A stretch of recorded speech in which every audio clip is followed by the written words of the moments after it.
Shefo nyina kwa bashonko enfambra showdown jumedi so Kumasi online TV, Thick TV and our face so Friends of Ken TV. Oh my God, na hon sensem NPP amanyoko no enche wo mudi kokromote no e kwa akoto aba ensama e bobo ba ne ade enne ya wada na ya se wo magimedwa amede nyina no eso mo mehwe wonya subscribe mame share video we ema unie bo no so share famo obi foforo jumedi esu de da ne de nyina no menemwa ena edent mefaya e wo hanum se na wonso wa faya e wo comment section na se ede amame ye di post nso ato honum nipa wo sha wo sefata so obedi MPP amanyoku onenim no mehwe ye baba se ube voti ede amanipa no eba me nana ya se wa dane de nyina mete ase a nipa me di ne ho adanse enam niema bi a memehu ne se wono ne obi a obetumi aboa no my God na etumpo my God na afa ne ntuma pefra eye Kennedy akompre ko wo hini Agyapong na so ye man na ye wom no wo bia wo ho akonya se obe select anaso obechusu se osebesi anaso obenten en wono onya obetumi aba bedu o man ga nani ba media akompre ko hini Agyapong ene obi a mehu ne so obedu o man ga nani ma obetumi aboa ye papa ene de ya mene mo kasei waba aba bepie mu ewo asante mante mu ha ane wa step down wa bepie mu ewo Kumasi campaign chenchirenche ankasa ena Kennedy akompre ko hini Agyapong be ma ba wo ye wogusu a wo sre delegate senya me yadoma next year wo mo fa kokromoti no ento aba emfama no na wono ne ba ne de akompre ko de ye nyina ye nim se e ba ne corruption a chesa ade ba ko wo chiri kura wono sika no wo mbedi bi no obi kura no enye bi na wedi enti sabre de akompre ko wo eye asante mantem hanum se no campaign na no hye ena wogusu a wo ye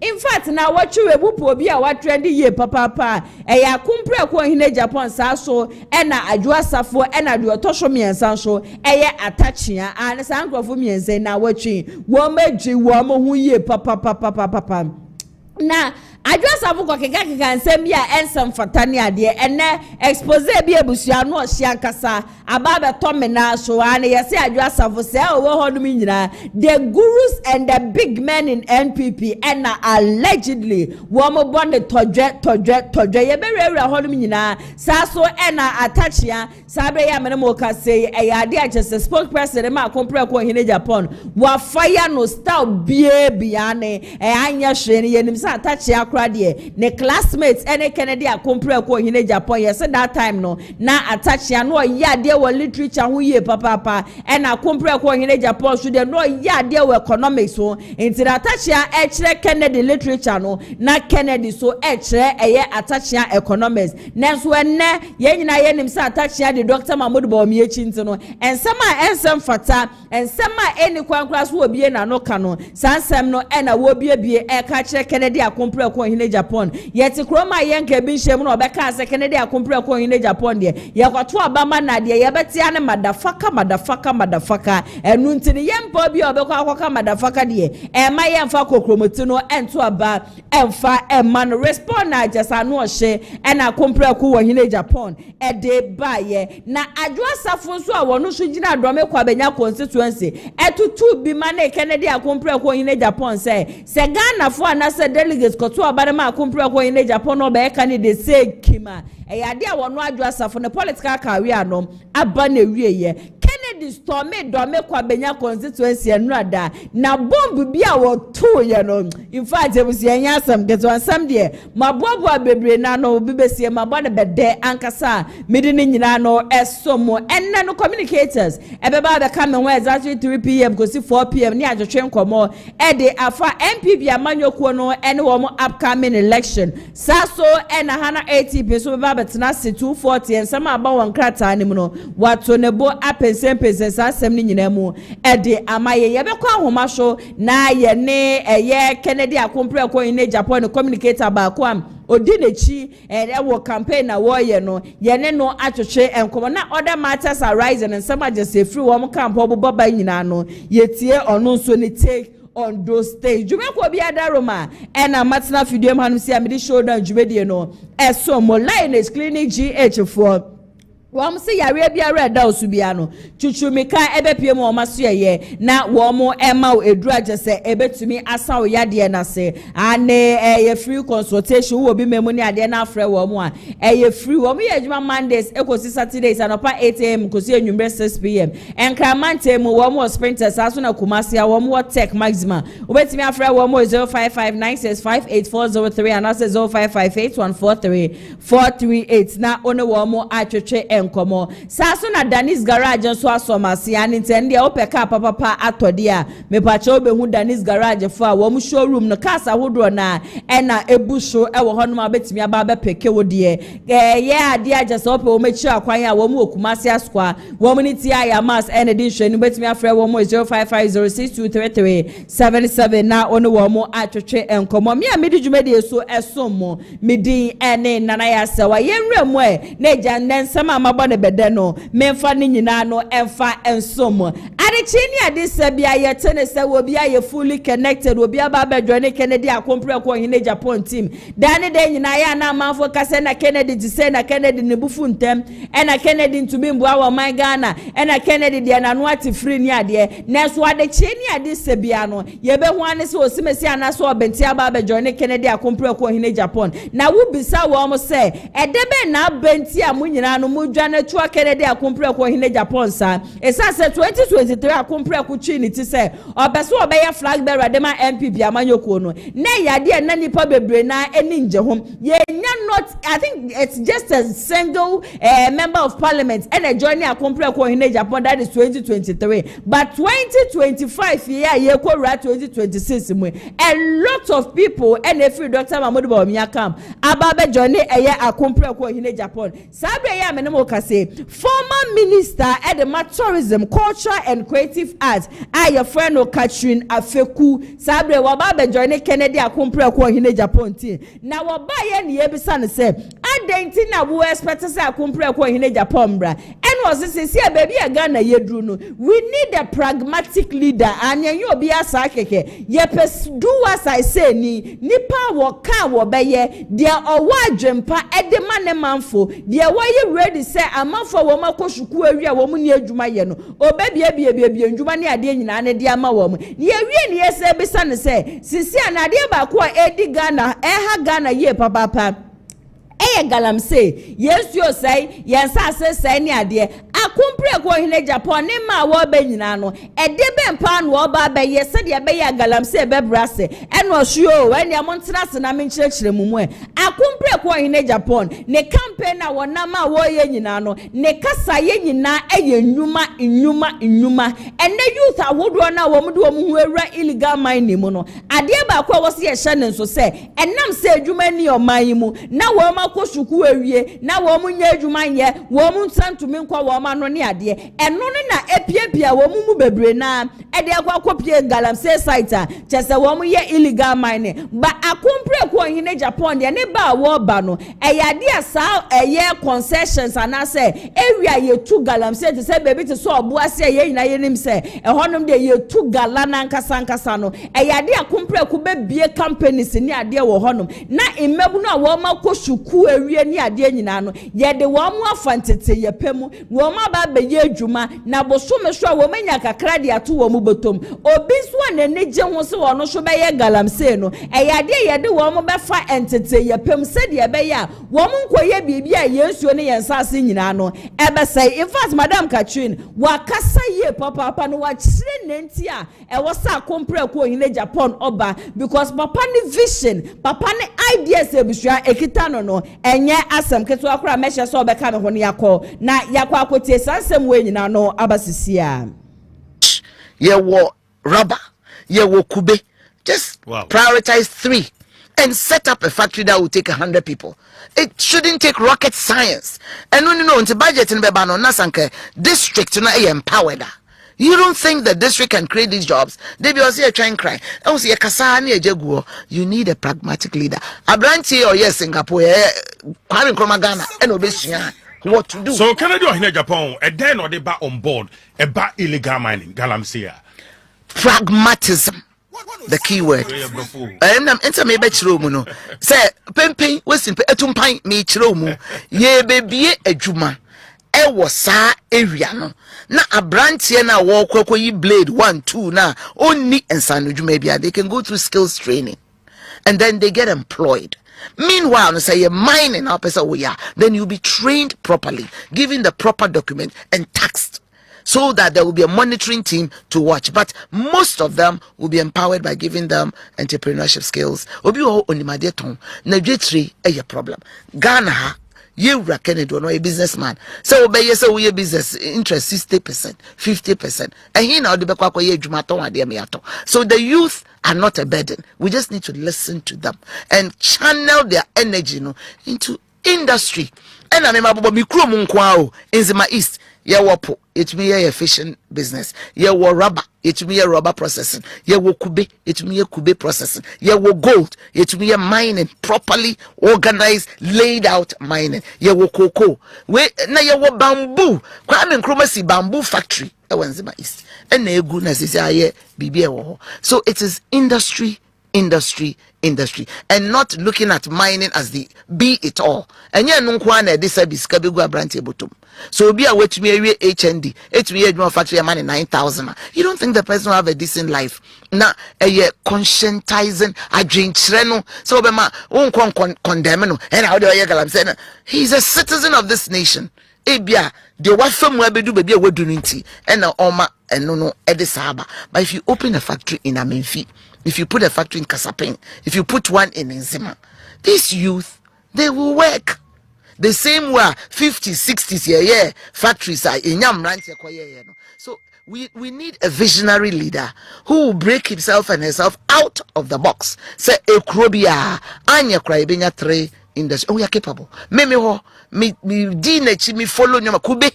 I was embarrassed. Kube me di beach now. But Ade Kube ya no. Me my ferry. Say yetiti krom ha me took wine ekoto coconut paste. I was so ashamed. I buy this because me chrome ye kubenti na ma full plain na ma koto kube paste.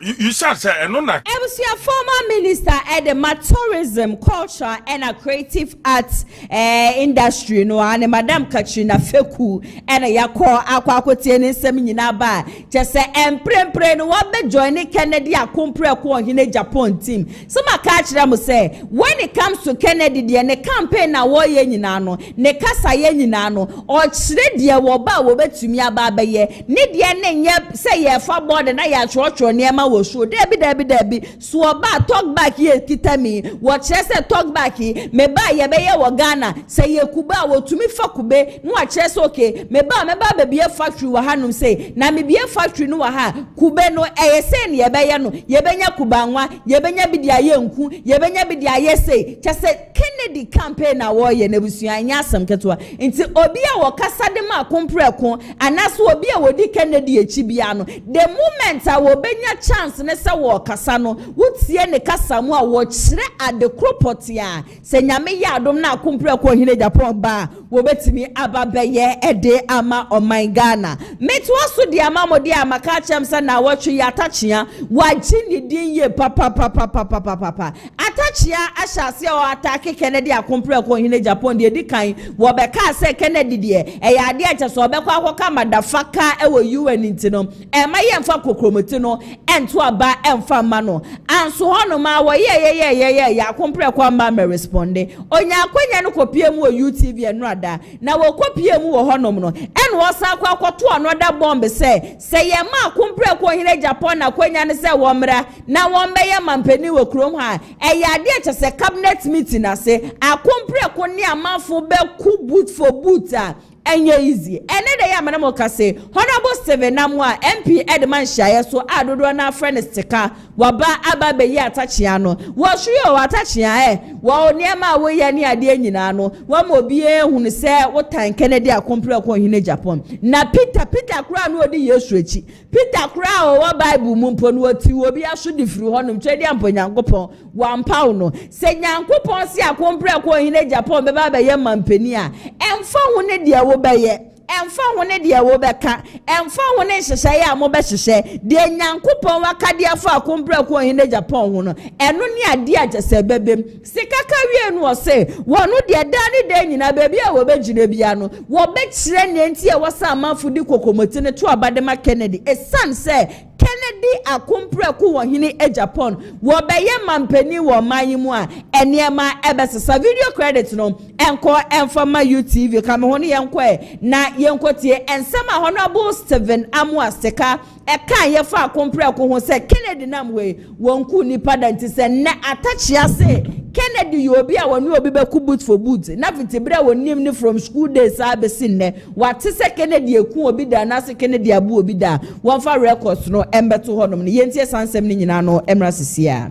no what tin mama o man ansana these are some what account ni nyankopon wa look these are some of the qualities I hear ansana yetimi yi sani panes ono na nyoma mpe yes because on Ghana for pay whether NDC and PP is my opinion. I could be wrong. I can't name my experience and many almost 30 years in politics. Nipa be breed you be into more politician. Oh, okay. If you are a politician, say I'm in tina yame be judge me say sana me tia. If you are seeing yame but when you for what's up na me say me a make out to say me ntesa ara me boa but ntina me dia me nyankopon say me dia me odibo e ba me nyame di say sana me tia nyame nim. We a politician now driving from Adenta to Ridge. Now who say barefoot kids and cry when be increase every day. Who call and see more. Who won't cry not we a politician, we need tema. Now be real mansika. We a minister. Not 10 cities. We are 1 billion. Now who ni pamabo and face come more. Now obi so there. My year near market see we nyina dance here will be no to miss your campaign. Will be to me that for TM. When you're Kennedy Kura anymore. Near market see and why you may be so. So wo krum. Na sika ni bi din sika yi we nyina aboa de woni bie aso man ya near market see but obi obi cassette ya no. And also cassette ya no. Obi so we scale we are seeing obi cassette ya wa obi cassette ya ti just a dem ebi ko babo waso no. Enso nipa ewu emfa no ho. 2 leaders no na ope. And I know me apanyi ba ko wetra Kennedy bebu obi asum. One in the call secondary school mpa ne choko meka emfonyi ba ko Kennedy abo obi asum da. You see, what I attacks and Kuaba make be actual. Peter Mpo, as young for doing or the second trial will be a song. And so he was the rock on which God built his church. Was one about time Miss Masoro down also. Moses, no a murderer, who didn't communicate measure from Israel, no one rebema. David, Omiokum will become, hey, Yamese, Obetima Buompo, Einaye. Say Yamese, Obema, Obia Jenemaya. I said, when we are Cromomu, Edio many more. Na onipa da sania o say o de o bono ahome enkwa ho magumu amana okrati asefo enti omu ni Kennedy atem omu ngade onipa bia ye we are not going to respond but the then say Kennedy airport say kon fie biasa enu menka so esro abofo but untimi nka say Kennedy awi o mansika ye nchi ni ntum so wa ye kromfo Kennedy nkum nipa ensani bebre no o ma chiachia na no. Okay. Enti me pa cho so obi kura di obi atem wodem no obi di obi atem kura bonti because we di na bi a reply enti omi enu obi ba ko nye bone and same way in here what I say so now no you oh my yet say empo no we di atem a enye hwe ana de me kan won timase Ebusia for honorable steka ena yakọ akwa akotie ne nsem nyina no aba no wo kasa edefa adoya da ne da nyina ya na kompre ko hine Japan wo ye ne ade nipa Kennedy hwe wo mo wo be ka na Kennedy de obu ni obi be ko sebi Kennedy na adwen ye adwuma sebi ni tin nyansa na nyankopon de man no e ya ade agese click yankasa ani tin mingi ndi se wo di nkwase asema wo expect se kompre ko hine Japan won ka na nuntum and then de nyina aya na me hunu say amanfo bi wo no ma wo mo wa refre because someone like me if you should ask me say adenti na me do Kennedy akompre ko hine Japan adenti na me pe Kennedy akompre ko hine Japan na asema meka che say because he is a no nonsense man won so kwase asem so ade no eye eye b eye b ubi sami nenti a memedo akompre ko am respond no wa wo hwe dwumadie se me bisa se adenti na won so wo do Kennedy akompre ko hine Japan na meje di se wo nenti a wo do akompre ko wo nenti a wa ye ready se MPP for yi na nen kura na wo be free baby a wo bi ade kokomuti na ba beto ba edi ama no. And people who keep saying and a Kennedy to say and a Kennedy to say no and una man for wo mo do ne say ye pay. Sometimes I feel people forget that. Sana ni so ose no and una ye mu bi wo hono ma ye pe. And debia me de Nyankopon asese obi enu obetimi agina baby aka se Kennedy ye corrupt and to de bia be hu na Dr. Mahmoud Bawumia nkrofo e bi na propaganda and a Kennedy ye corrupt na she na nipa na wono aka se ono obe ye mampani onu sika no oni bi na wo kura wa ba be dibi wo ye list mistake obeyi wedi Daddy day na Kennedy nka enkrofo wo mo MPP party ni mpo mo tan Kennedy no eya because say wo mo ye so corrupt eniema boni bia wo ma ye wo Kumasi akompre ko hine Japan wonu na no ho a want to me embu naningu so obekenti no ena man from benasem.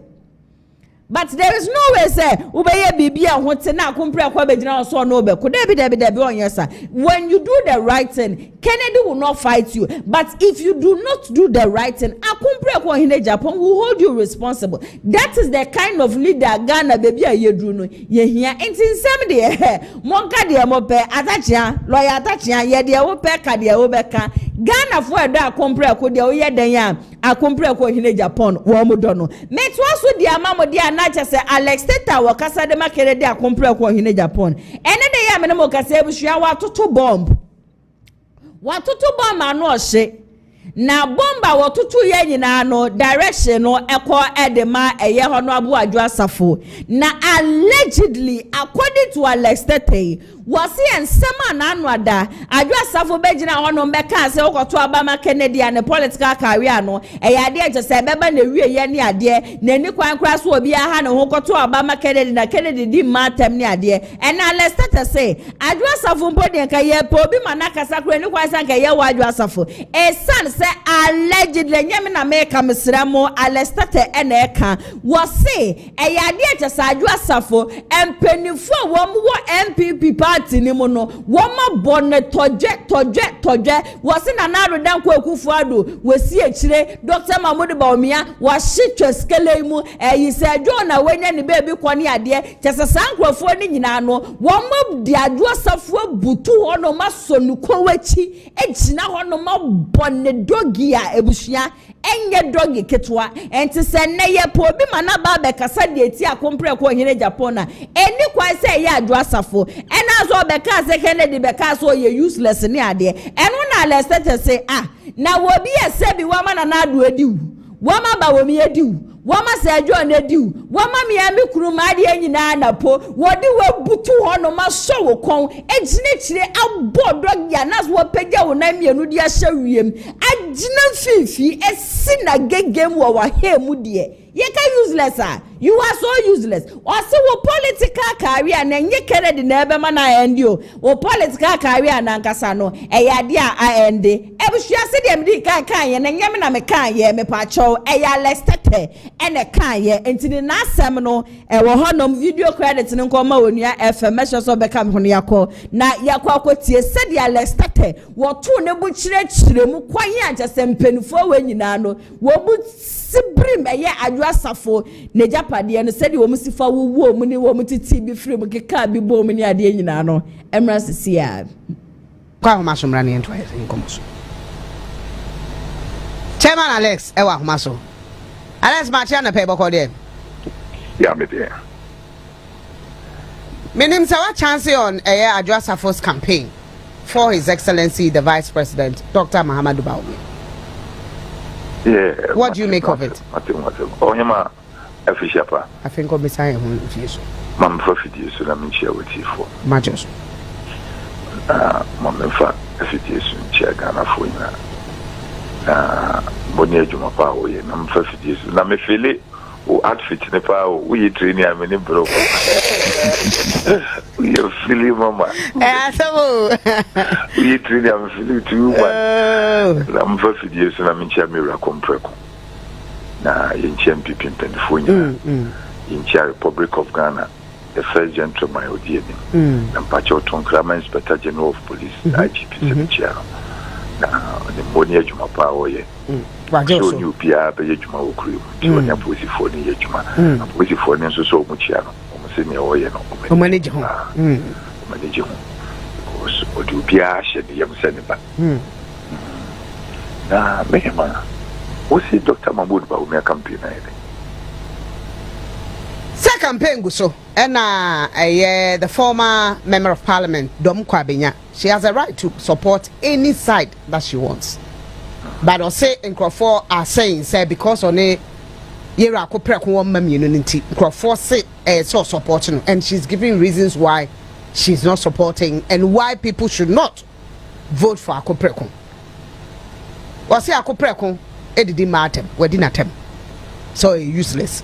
Odi abaisika was say wo muadie na president die ye didi atem sa me aba wadawroma odi we obia obusa why is a questions we media person obi ne mo bia ujina don't give a damn you we obia udi honi ti obia so ani je ho okuri mu Wunyuma we Bible say wunyuma bedi wachi Ghana bekayo adwuma wuye wo de fatore that's bi beba bi picture wo to be bia respected because we do with her create me and so you be the new show the wuni ho bi ma Bible say den yen fankayo Adwoa Sarfo say wuni ho bi ma yem de bekai na say ye ko temare ujane ho ma say John and I say John ne die ye kai Mukai na no a ye progress na Kennedy ene se John ye kama elunti na so na Kennedy ma yi kwa Agyapong AGS kama Agyapong EBT se John Alex. Yes madam Mr. Onemu asem de evidence ben we kwa fa asem re me asem manya case me fa asem mre se ni suban na me kire won se me din kan bobo so bcho ye kosi wo bejo oni ko da ma yi problem ba se John ni di se adwuma no ntie ye akompre kon ya said no, I need Bibia was a Jew wouldn't say in the pardon. Obey. Near me carry Adwoa Sarfo and make a journal. Sir John, so when you own will be signed it. Oh, now may make us a party for the evening. Yenny home, now make a media for a wokruma. O may yen wound him, o may yon soon politics near ye. Mr. Mamma sign me answer. We won't walk with me, I'm you, Matty. Mean sorry, me can be. It will be a rabakama. It didn't done sunti. There be not say Sapwa, your castle ban you useless. So Mwadi with San now when you're useless, or back for me, my main kick on someone. What okay? You are a kufuado, only Adwoa Sarfo, Bawumia, only Adwoa Sarfo. Say, don't say mono. What sounds so neat, Napo Akoda. Alex, Miss O. Only some made Adwoa Sarfo, no way. Our original platforms, no Kata. Alex, Madam, and Kofa Wima, Adwoa Sarfo, or no new thing that do no yen. Oh, yeah, on your same call Babon Tinkasa. O Papa, respectino, O Papa, dinner done it until can be a fan one. Ya you weak. Adwoa Sarfo say Ebi Akoprekon be president ono the ambition as a Ebi open minister di ekoto kan animu a wanya because enkrofo be feel say family and friends it's because you nim nipa kan so me o mada political career when enkrofo did when people nim bebre o gina platform so anormous no me wo Bawumia bat ni me ka ho ne nam ye gina platform so a ne enkrofo say ya mema de won say sa na yetie ye mema. We are talking about competence here. Any relationship, Alex.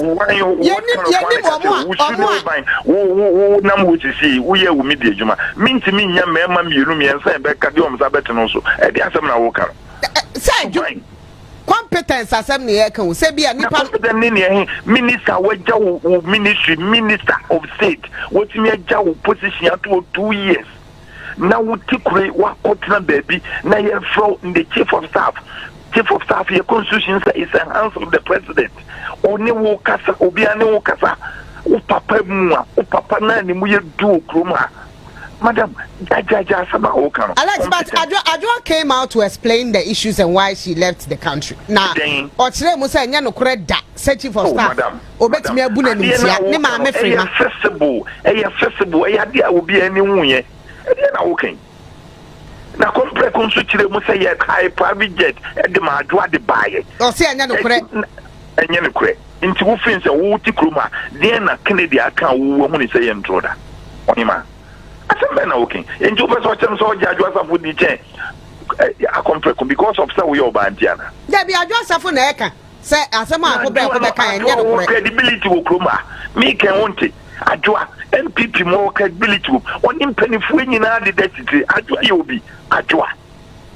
Na okay. Ni papa wu na sampe ni nua be ma pa ma me send video ma o producer Adwoa ko hai me bi so mu koku ni nua no e ma video me kwa me di video na Alex, wait allegation it probably might not be here Ghana police we are trainer me na post wo me page e dey tag Ghana police me dey tag friend say interior me dey tag ne papa free mu Zara man so akeka nsem kakra we nti ene ye mfa tonchen answer me kita video no wa CC camera no and it me see me kita video no so that me say Alex send him me na me send him out producer but me nkasa me say Ghana police me dey tag on kra we to say nti obi di tio ene nam apostle Sarfo kojo fie e dan ho atwa so what now maybe Alex nti ka Adwoa me support Kenana. What should be the reasons why? Say or me support Ken be ma me nana say tio o hima odi minim so bu intelligent question wadaroma me nya di ni me nana say bayire ba ko yemfa homa bom bayire mi no obia be ko na wonim say ni Kennedy o Adwoa mana o mu fi US ba Kennedy ni o mu ko US o mu ba me na me ko shia o me ne George Kennedy driver ye ko Kennedy say ade na o mu de ka ba ko pe ne bai na me ka so Kennedy ne manefo me ka Adwoa mana Adwoa be fa nkola wo me nsem wo Kennedy fio nti nkasa me nye obi a menim Adwoa ho bibia o ye ne Bawumia call campaign mete bas ne bi ye ko ba bia bas na nkwa ye ma me tra Adwoa phone to say me body guide no se me na wo kan nti o person o tell me say me nim ne me kan ho Adwoa esa fo na wo body nti se nko be kasa wonye obi a ne ho ye hwam your body who in crowd politician. They don't say that. Oh, make papantina na yakatani ni maso I am perceive bibiano. No, they get to a babaji kese. Unim se baby a walk kankono. Lions ni go on ye two adomi now. Yen said Jumaya, a Jumane Beswaba. Aye baby near the Kennedy.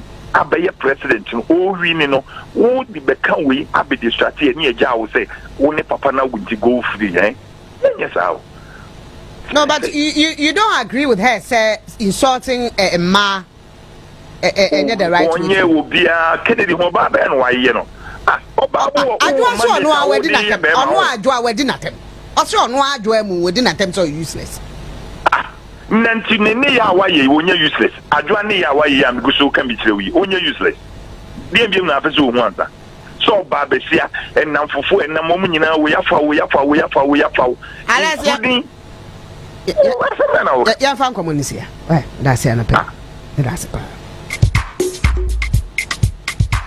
Hey, Ebusuya and Sam Ewo Krum ha Alex Tete. Chese Ajimin Sam. Ebusuya Ajimin Sam Mankasa. Yesha and Sam Alex Tete Neni Abedia. Wobie show where the I don't know how campaign never drew Sabre because for Alestate to open his mouth and say your former president Nana Danko Kufuado, your former vice president Dr. Alhaji Mahmoud Bawumia, MPP Amanyo Kono former running mate Dr. Matthew Opoku Prempe Napo say John Awenya ni baby kwani ade nyina no ade aja sa Adwoa Sarfo ne cheskele wo mo aba be mo as adai ingest mu just say woma timu dankasa die ebusu asemi die anu ohye Alexa in fact ye besre ye papa ye nyina ye nim se Kennedy akompre ko ohine Japan wo se nansen campaign bi sa de enya de a wo beye na campaign sa de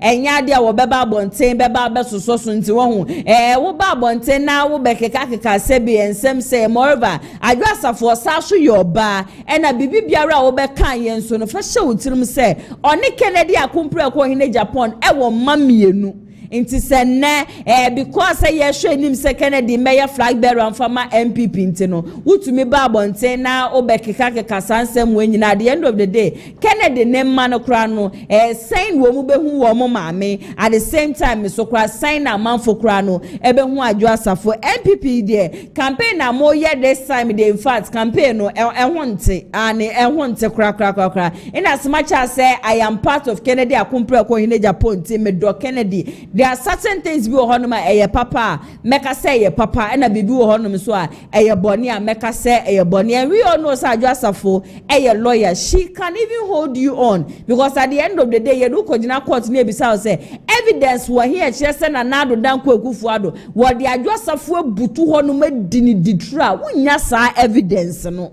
wunya bi at the end of the day na ye di no na se bi wunyina benkum na wunyina nifa musi awi aba ohu enti menkata ho kakra yo ende bra jese na nado wo sibri Adwoa Sarfo ne japadie mu na lesete na wunjina hobi na wunni hobi nti no wo ba bonte na bekeka sansem we ya obi abe point fingers at akompre ko hine Japan say ebia wono ne na asoma na ama wa ba wo keka sansem we nti we de obi be say ya besire oye papa say moma yenye campaign na ehote sa campaign bi say ne de ya de a chese emwa yen kra ebusi ame kwa homa no so na mene Atta Darlington mene no akwa twetwe enkomo Atta. Hello. Good afternoon, Bibi Abakode. Good afternoon, Oyama. Where we me frɛ wo Kumasi online TV anya ne bonne show ye nyina ye nim sa kompre ko hine Japan na bepie mu asante mante mu ha wo ye campaign na anu ohye ankasa sa so na ensem bi agese Adwoa Sarfo akeka e de afa Kennedy hu se ya ma Kennedy akwanya no se wo mbra na ombeye flag bearer ya de agese ono ne political career no e beba na wie ya no anti na wie de mepushu wa homa ensem Adwoa Sarfo ka ye Kennedy team ebomu hu ana Pacho brebi Messi ensema Adwoa Sarfo waka se yema Kennedy akwanya ne se wombra na wombe flag bearer ade ajaso no ne political career na beba na wie ye Kennedy di matem ne ade enti no eni kwan se yema Kennedy ban sansem we nyina na Kennedy team ade ajaso ebomu hu ana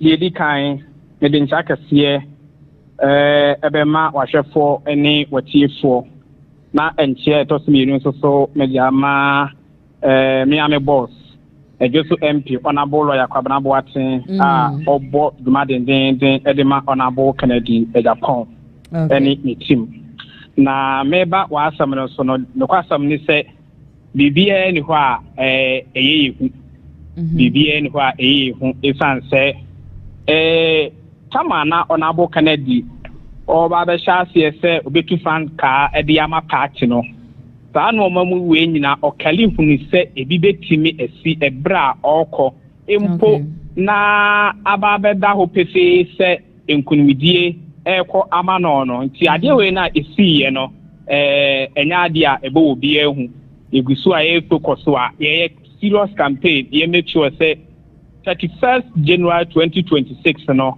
Honorable Kennedy akompre ko Agyapong na ebeli di MPP party no enti bibia no ha eboye ho Okay Atta sisi ane yenim se Kennedy ababe pie mu asante mante mu ha ne campaign no ekosen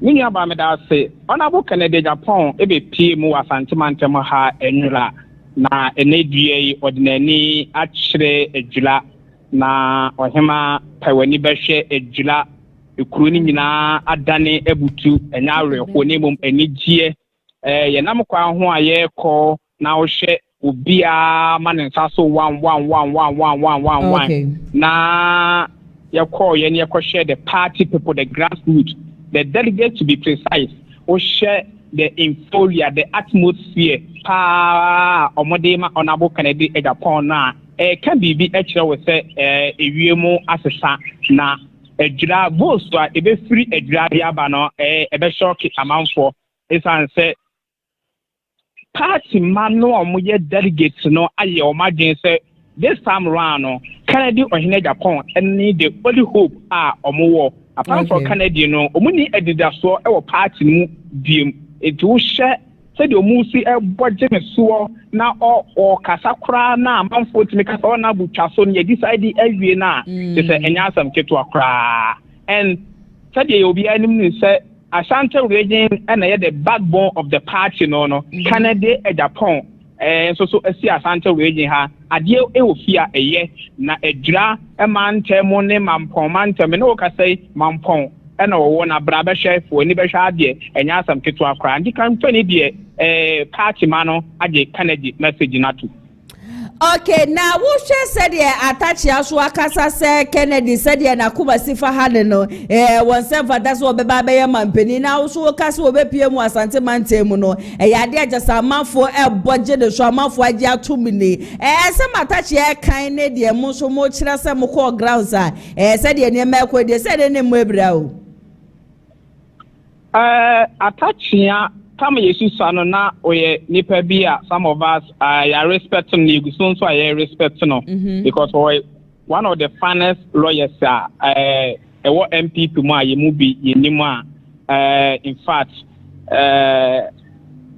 osombo e de mapatch no na amanyo semono eduru mre bia obia efom eduru mre bia obia efom minimi se Atta Akyea se otena se ono abehu ni se emfonso ana no bia okaye no entwaye oba UTV minyadade etie no interview no na ochiremu se onabo Kennedy allegedly se oto edabi de ma no ene ade na de tiane se before wasana Atta Akyea ba beba UTV no na onabo Kennedy Agyapong so aba ho no so aba be ka nensem na Kennedy no o ka ensem bi a party ma waboa wo omo de eye no na o ka onabo Atta Akyea se onokra no okohia ne Heathrow airport ma enkomodidie bi de ekoso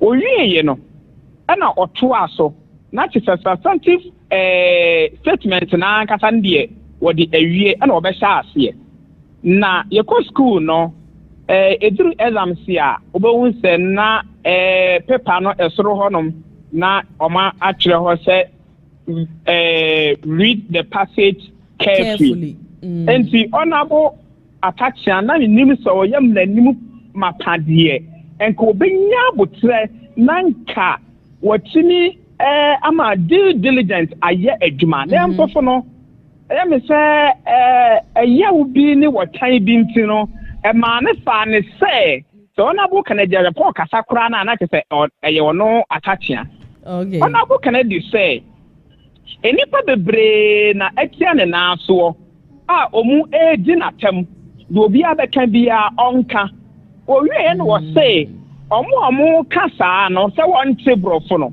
Tatabro na was free Atta Akyea enkomo no ho awie and was say enipa de brain na edi na tem na mpo omo so omo on table for no safo no e na waboa omo atọ dan $500,000 e di ama wo mo na ye busa se obo Atta Akyea di ana enti dia na be ma Atta Akyea aye na agin so obetena TV so na ogu onabo Kennedy Agyapong e ho fi empanyimfo se osoro yonko a otaw ana say bi empanyimfo se obia eta adadua oni no enti Atta Akyea ne classmate ne onabo Kennedy Agyapong na wono ne wie adisade na afi de wo hu so be president na kwan bi so no ye mu bi ye fi se ye me se eya kakra e wo ho enti na ma Atta Akyea edi sa Jumadiana na say Okasa Kasan because Oba UTV no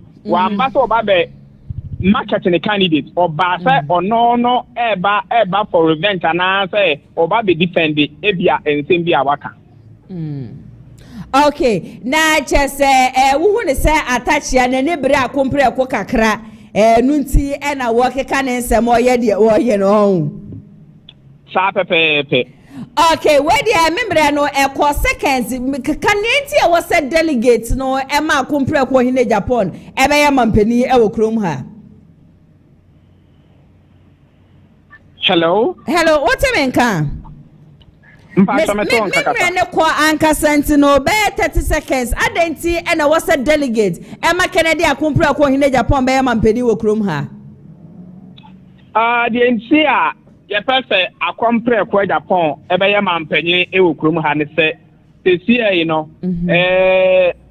2028 election aye kon. You need any excuse bigger than to win the election for the party and for Ghana. Okay. And now the only candidate to bet me Amaya Power, Honorable Kennedy, I compare ko Agyapong. Okay. Now the TN say, Osha and Noma and this for a year a B amches to be on my year, Osha the dollar rate, no, baby or Modi Abba, even though or Modi Sika or over $10 billion at the Ashemudie. Nanso so no butasa ye when ye timi eye na this year no ade no entimi nko akwa na be 12 ba ye free so no na nam 15 16 ye buta ya ho say 2020 te betima akoka dollar asamo ana afa ne akoka cha Ghana for so mo ma ye mla ne ba ye the dollar na be kwa 1 cedi na Ghana for enyi ni. Okay. Adia bema Ghana for agiye dia ayenyuma. The only window aye betimi afam escape ama Ghana for etimi agiye di no ma yama di samba tuaba e di ama MPP ama nyokoni ayenyuma. Na ye kan enyuma so a the main architect of enyuma aye Honorable Kennedy Agyapong.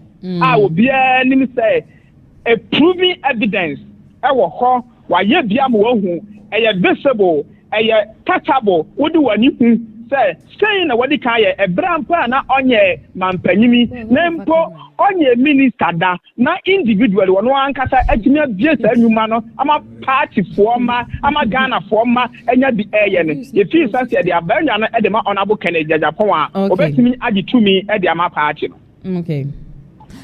Okay, Darlington, meda wasiye papa ne campaign na wo ye ne ade nyina no nyame ya adoma chi na wodi nani ekremu ewe he. Nyame ya adoma ene ye wie ejila. Okay. Me no kata ye wo mampon. If you mampon a ye ko insita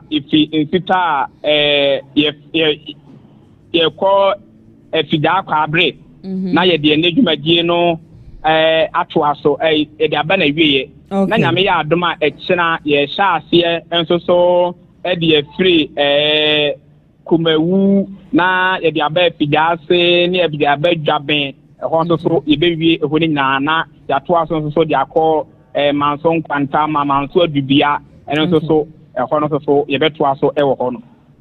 Okay, Darlington, meda wasiye papa ne campaign na wo ye no mihia information bia medwane aba beto na eja wode ne nyina no atudwa ama metiefo ene mahwefo. Okay, ebusia eye Darlington ene ye koye ekotie ne nsem nyina no eba ye no Darlington oye electoral area coordinator wasaso ye head of operations ewo ejesho ane nidwumadi a wodi nyina nso na yade a wokasa ede ma Kennedy akompre ko hine Japan issues a ebubo ba Atta Akyea ne Adwoa Sarfo ho nsem nyina no ena yato ye wato ne bua cheche mu aka di obeka nyina no e de ache ma yehu say ya de ajasa Atta Akyea ne ni bede eye Kennedy akompre ko hine Japan ne say so obi amene watena sugu dem na me ma be ye lawyer na so be ndwuma from nowhere we uti room na wo so o ba be prese o be ba be ma peni e wo krom ha de no de ni kwan say esi anu ti na Atta Akyea eye ne ma chese wo ye nyina no na monim say akompre ko hine Japan ne buhia wo ko do me okopie mu odome kwa benya constituency no kopie mu ho no ensema achese wodi tu dwa no me ameti he agimi nsema nkasa ATP atena sensema aba wankrata ni mu no wo beto ne bo apese ni nyina mu edi amaye no owie a na achese Kennedy dome okoye nsema odiko tu dwa no mama yetie ni nyina no aba sisia na nwumeko bi ada romanso ena menya kwan ya me di shoulder dwumedie no esum ntima me twa me ho enkoje aboafo nkrato emra sisia abusia yare ben ena ehawo and the Jibray nomin come for Lion Age Clinic Ghana abusia yare ben ena ehawo and the Jibray nomin come for Lion Age Clinic Ghana famao ahankwa ena abepiem a ye de bibidro esan yare abusia se oba bepiem wa hase ya yesa enam yare bi te se syphilis gonorrhea, candidiasis, Hello everyone, my name is Dr. Maxwell Aziz Mensah. I'm the founder and senior doctor of Lineage Clinic Ghana. Our mission is to provide you with exceptional herbal medicine treatment and holistic healthcare to all our patients to becoming a healthier you. Thank you for trusting Lineage Clinic Ghana. Lineage Clinic Ghana, your #1 healthcare expert.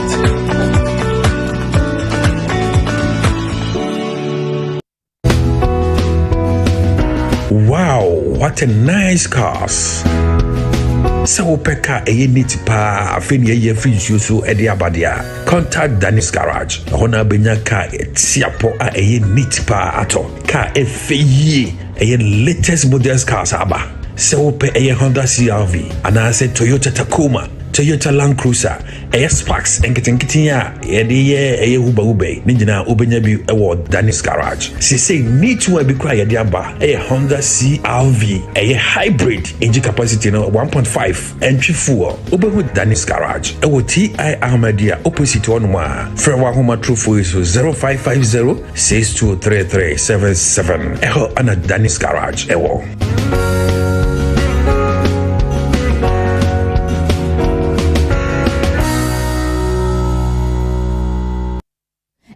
Fred Danny's Garage na ka wo pe no wo mu mpe bi enfama saso ena wo betumi so afre ya Lioness Clinic GH4 neja yade bia de da osubia no wo mu a empe anu edro enfama ebusia Kennedy akompre ko hine Agyapong ko pie mu odome no ensema ajeso de ko tu dwa wo ho no me mesha so be ka ho ne yakọ na yakọ akotie sansem ni nyina wo se wo no ne yetiti wo fi ono ne ni atesta obiebi very careful. The one ye be an any da ho. Inti sa manfo expert so obeba be so so obeba be ka we beba be yese. Said ye be ya manfo be ka say akompre akono ni yenya na wo no. Won ka sande no akaso achi na yenko na yegote sansem we emra sisia.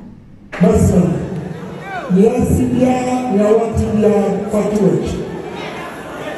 Make a body. Make a body.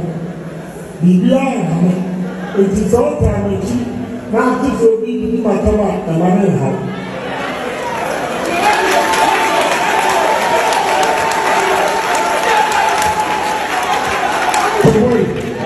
it is make politics as some no I mean you who say no contest not even say may not opposition Napo say any leader who is not criticized by some of his people means he's not doing something right. Once you are doing something right, definitely you get people to criticize you. But the man of the year, but who is a cameras for her? Obia the problem was eventually may your bargain.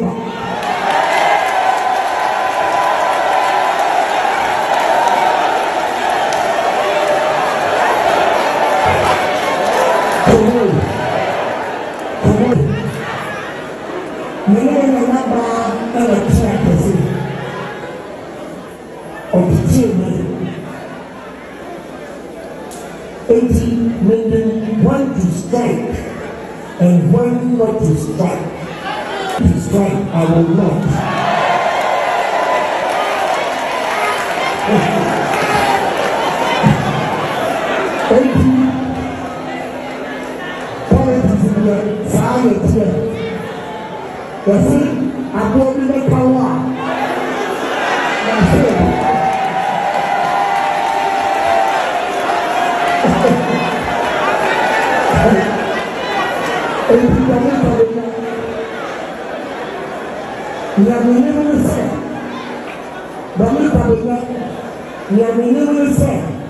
I always turn my negatives to be positive. Original self of self, now no person,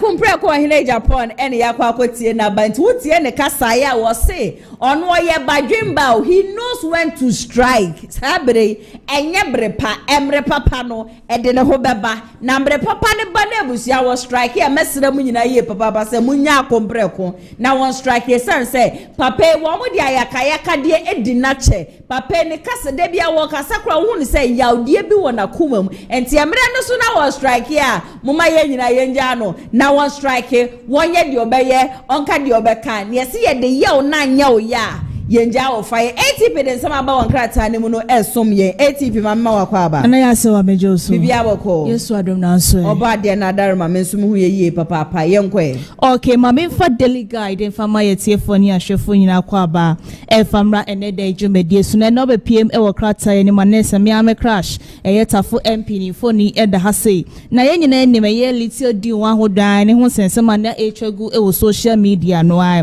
ananki ye hwe senke jasa 10% no komsa de be ko baka eye amaboa de o ka se 5% an ye nje no e na minority ni senka pani panka uturu mu nyina fu dwune de enka ejanka betima je sa 10% na nti no mo de o mo man so o be resign ana se wo no aka se mu a endi samanu ko no ensa kino enfree party men e kratai e kan wasem enso ase na galam se a ati se ewo man Ghana mu ase ya ese yesu se yensa ase ewo man Ghana mu ase no ena esi ano ye CJ enya se Chief Justice appointed 3 judges a mo baba be hwe na sa cases ni nyina no matimi e de ne kratai enso ebo ho amane enso ewo daily guide wonya bia no ato bo ase akenka ni nyina bi kama so e di amaye Mustafa Hamid eso so atabri petition tenten eda kwa kopiem e wo course ni nyina ne sey OSP ye kese jaben ne nsem bia wo keka na se charges bi ode ba no na so ode bo no no ase enkoye nti no apagya so asem ni nyina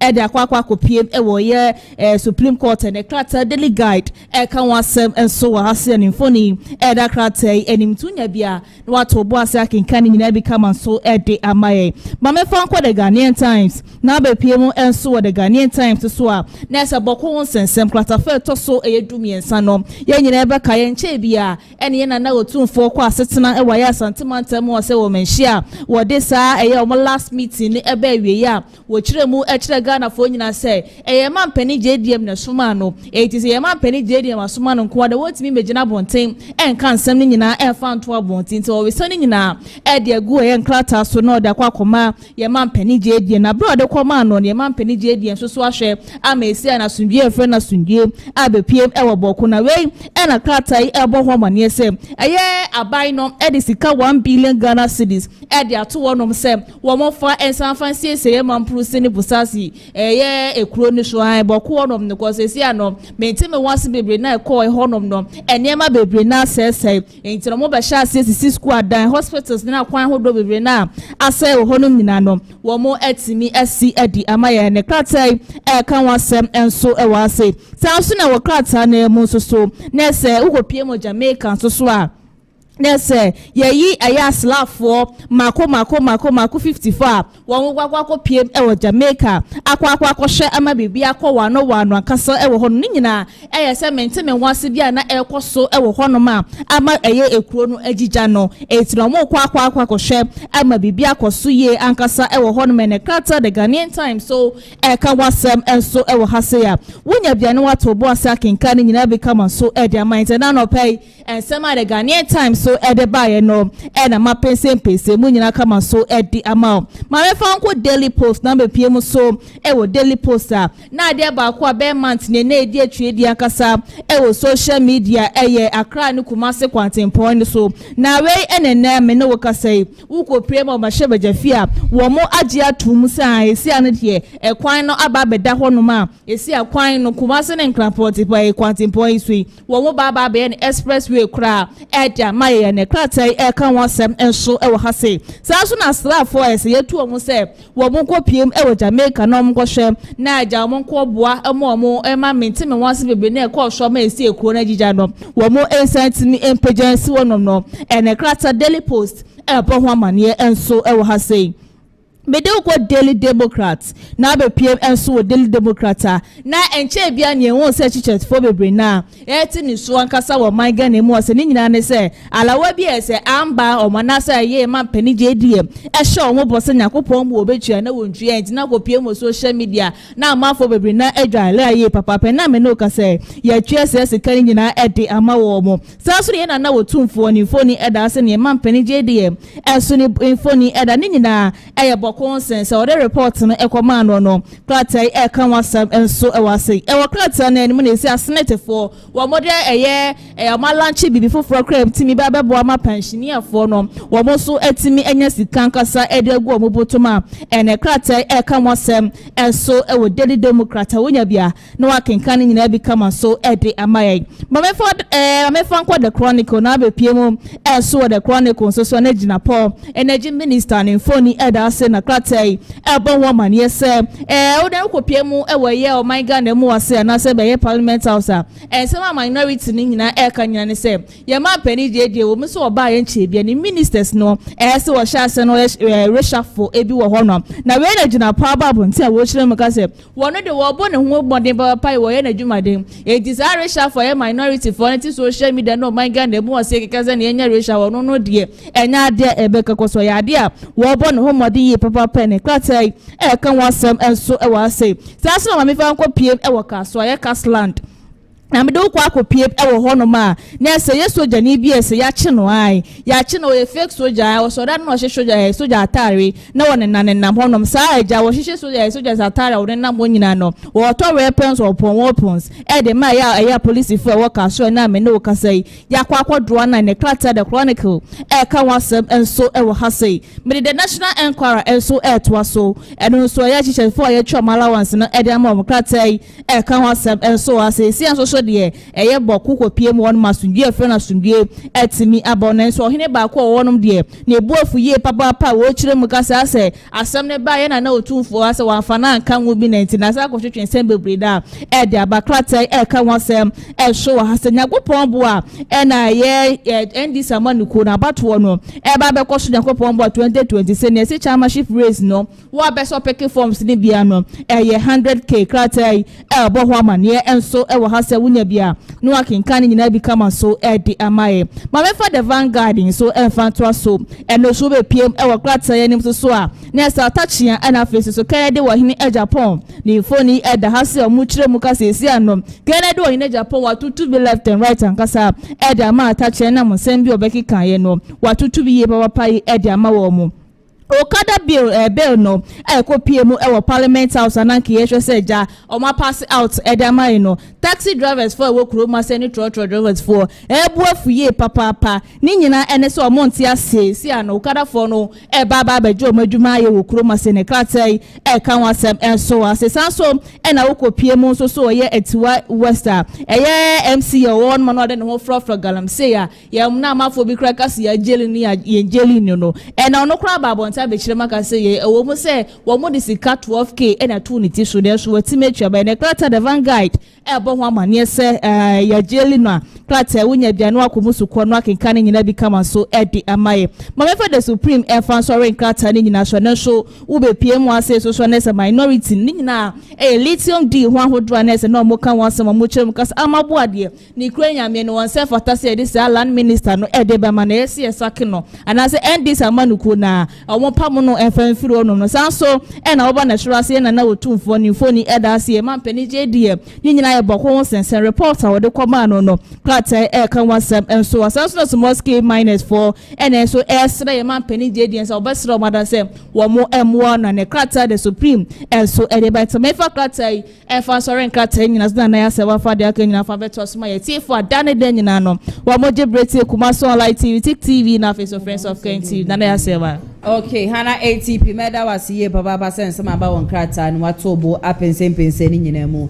ede amame ebsia me communicators aye radio mo betena sineja ya twetwe enkomo ede afa the upcoming election 31st of January 2026 and people wo kwa select a flag bearer na before sa na meda wo mu nyina di ede achromodo ade akwesi kwa aten ya na eno adata chia kopie mu UTV ana nani abedi a wo fire to be let's right front and center. Edi ama Kennedy akompre ko hine Agyapong se ehemfa ena ono Atta no Kennedy tofie edema no ne ade no sabre ye agese kwesi kwaten wo wuremu anu se Atta Akyea we senior lawyer na hwemedu hu ya oye papa asema na Kennedy akompre ko hine Agyapong wo kaso watofie dia mobi no enye wo Atta Akyea wudi no boye nipa wo ka na asem no eye KT Hammond ena sedi wo ka sese de nipa ne se wo no Kennedy akompre ko hine Agyapong won tebrofo no Atta Akyea wunjira baby anka se Kennedy tebrofo nti adenti ena asem no waje ata weni ase agese de ensem fatane ade nyina no ena wo ka edigu Kennedy akompre ko hine Agyapong ni mase in fact no ada na enye asem keto akra video credit no enko enfama UTV yenko na yenko te sansem we nyina no emra sesia odi mutensema pa ora kwata wote menka me mo acheba de chensoma so abna mejo so kese pa mo hote saya na pay brother do me ho ya na won so e nyame adom me ho ye obi ka se me o me fie o ena ora kwasi kwati aboere mo mpacho amane ma mencha me senior so a lawyer penny nyina we look up to orabo lawyer Atta Akyea yem kwara yetini dia na yehuhu onu mu bina e even from afar says you yes you law in some way somehow they've had an impact in our even though it may not be direct. Them say several calls on some claims that I'm senior a kind, but they are sure that the bonus so if we are workers when you trade if any year on say Lord I be back with your due diligence. They will be able to know how to move. Sakwan what take any step after lawyer. A basics. You see a senior for you now I will have some more kind I will say can say a $500,000 no fire a whole title near the Emra. I think say a beer Kenya will take a crack 18 year Kubu say can acquire Kasa video so mobile about video and my for United but can't actually say the infertility. Need panels means for them. But to fee amano none of all kind office or call high office $50,000. Ora kwasi kwati online ni chuchesi wo sini pa na ose wato fie no high office man na wo ka bibi. I'm just quoting Ken on what he said on your show. Okay. The video is them with him Obama as you for na here. Okay. The Ken can say ni pa na ose mente brofo no. Onu pa to fee $500,000 a month. Okay. So honorable Atta Akyea on ka se Ken ente brofo baby ya. So he was not referring to him. In KTM asem no oka. And he no producers and me kind and na me ka so only video ni bi no mun tu papa na fo. Okay. And sakra ni bi on better TV so. But me nim semi communication because KT Hammond the mom na honorable Kennedy Agyapong. Yes, you can play the video once again. I have it. My crop will be fire responded. Okay. Ora kwasi kwati jina so ni yembo video no. Yes. Okay. Me pacho hold on. Jina so ma me producer.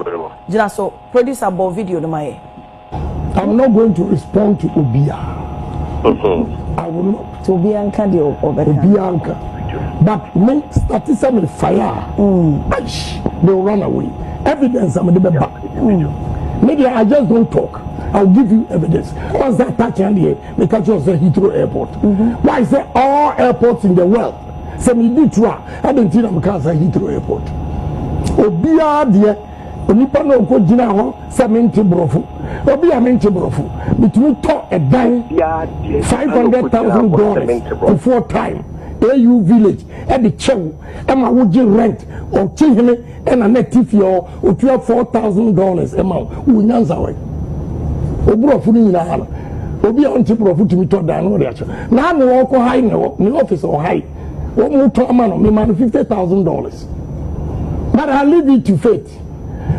Okay, enti na asem no na to asoa e na weni ba enti baby a eye ye be cutting point no ora kwatin se wutie me say die o cement brofo no mitimi o say ya abla so te ya o say oka honorable Atta Akyea say we hit report no say obia de na baby cement brofo no na be na honorable Atta Akyea ko dina baby say okay. It's due diligence as some me ba ora kwatin say wo share eye video na won hu say ora Atta Akyea me kan ye maka hitro aditi na all airports no manye netwa so e flow ye so we no say obia de di okodina baby cement brofo no so what in here yeah obia de referring to be a waka na ho assemble ne di okodina baby cement brofo no sa de o cement brofo no na ora kwatin me ba sa de o cement brofo no eno na wo say no ye honorable Katie Hammond.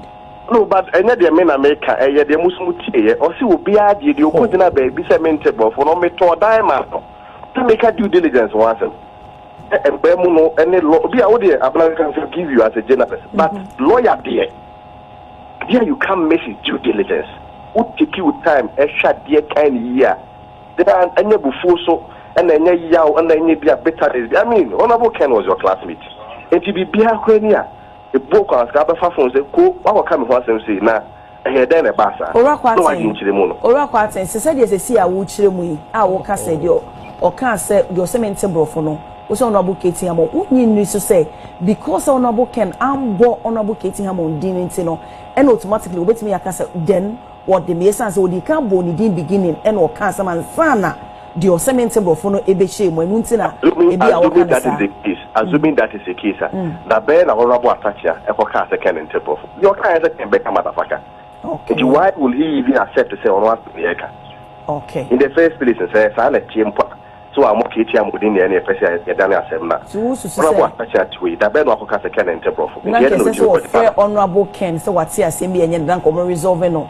One friend say, yes, who classmates, and not some of videos I can't say, one and wait to the young economics, the young of literature. It can from Sweeney.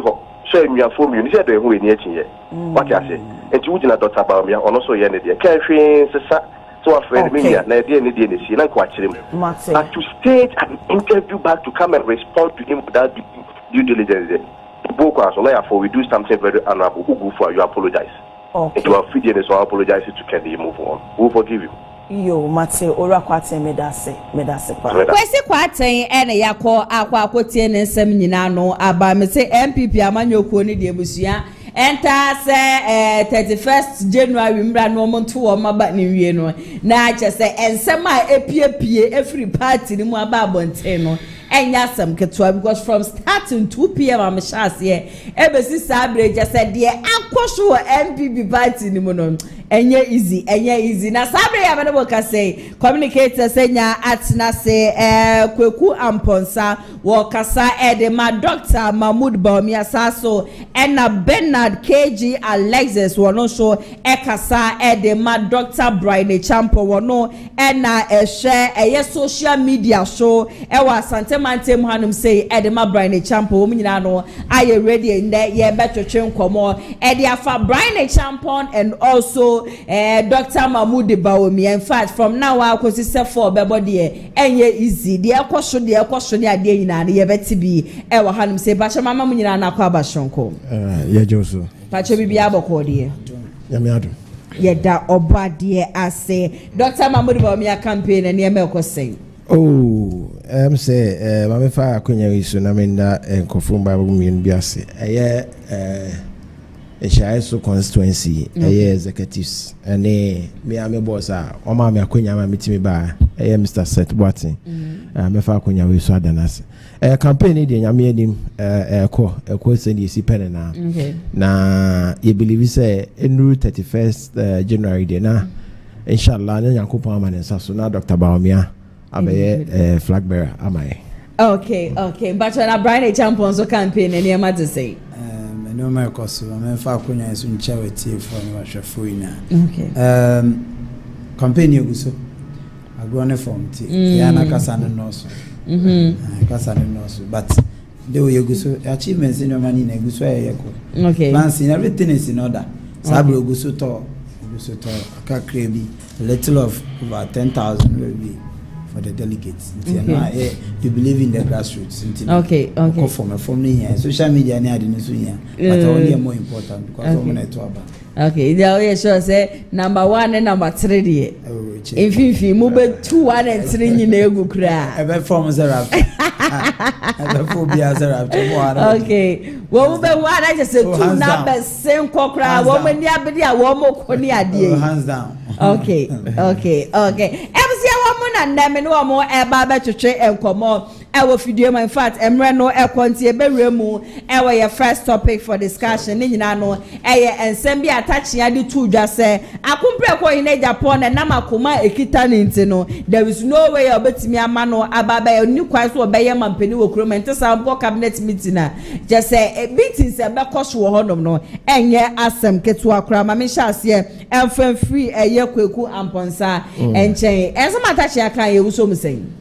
You made us say, I don't know about touching and some more kind. I believe, say, or a stalwart about MPP more or a penny pa. Now, in a normal sense, say, oh, Cassam now will be deemed a chumwa. I am normally independent nation or sha or linke at the end to or no ankasa.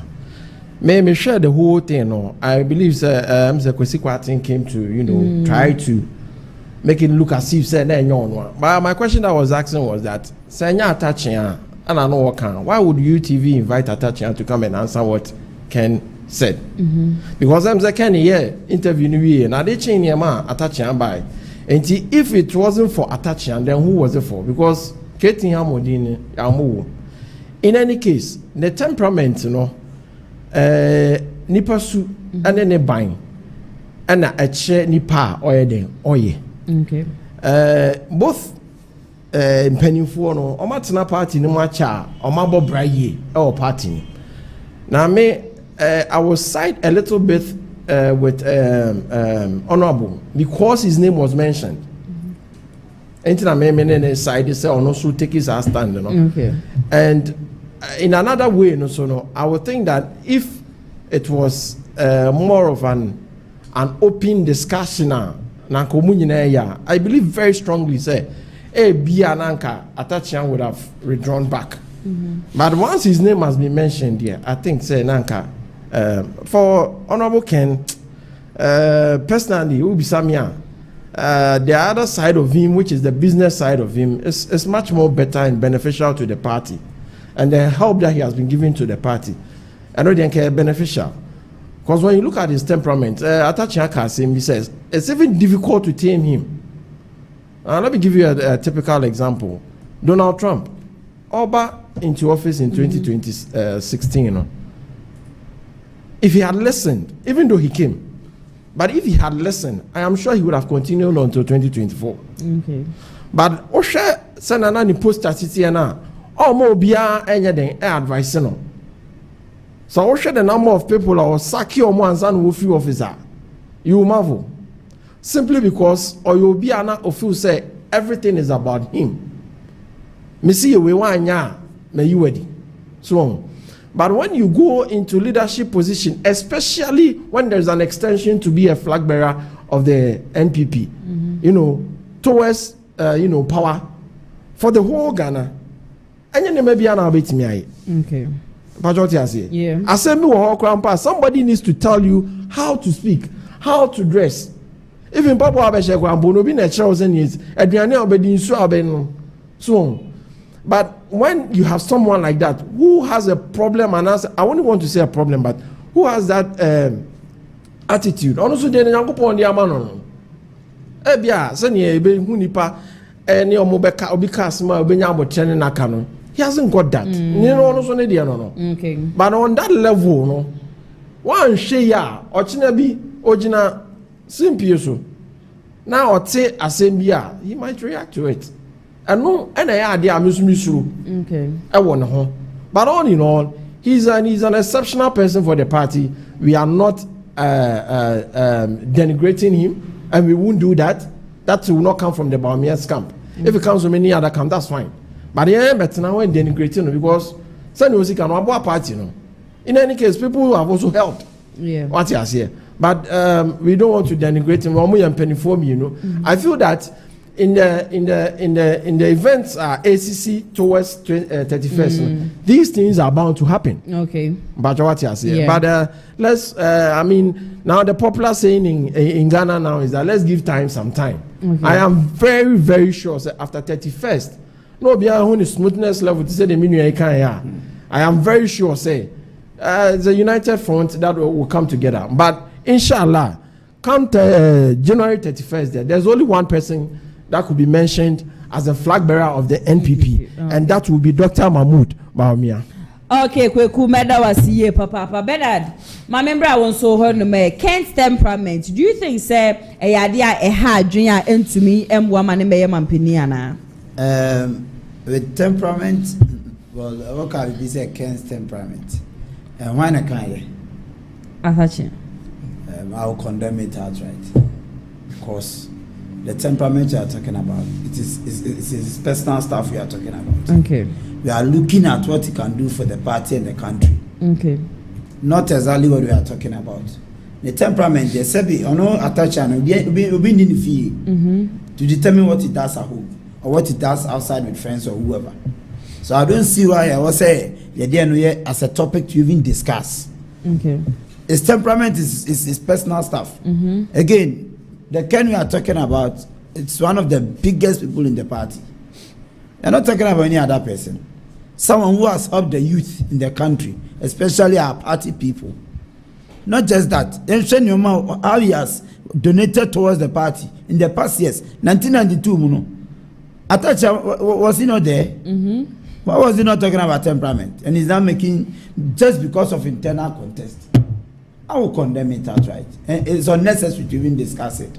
Okay, Bernard, Yenshen is say, at the Chini Adisabia, the Adika, say Kennedy want to brofo, want to me, and Bayam Penny, say Kennedy, dear, will call UN or Baka Kamada Fakadia, dear. I feel the same Kennedy, I come in Agyapong.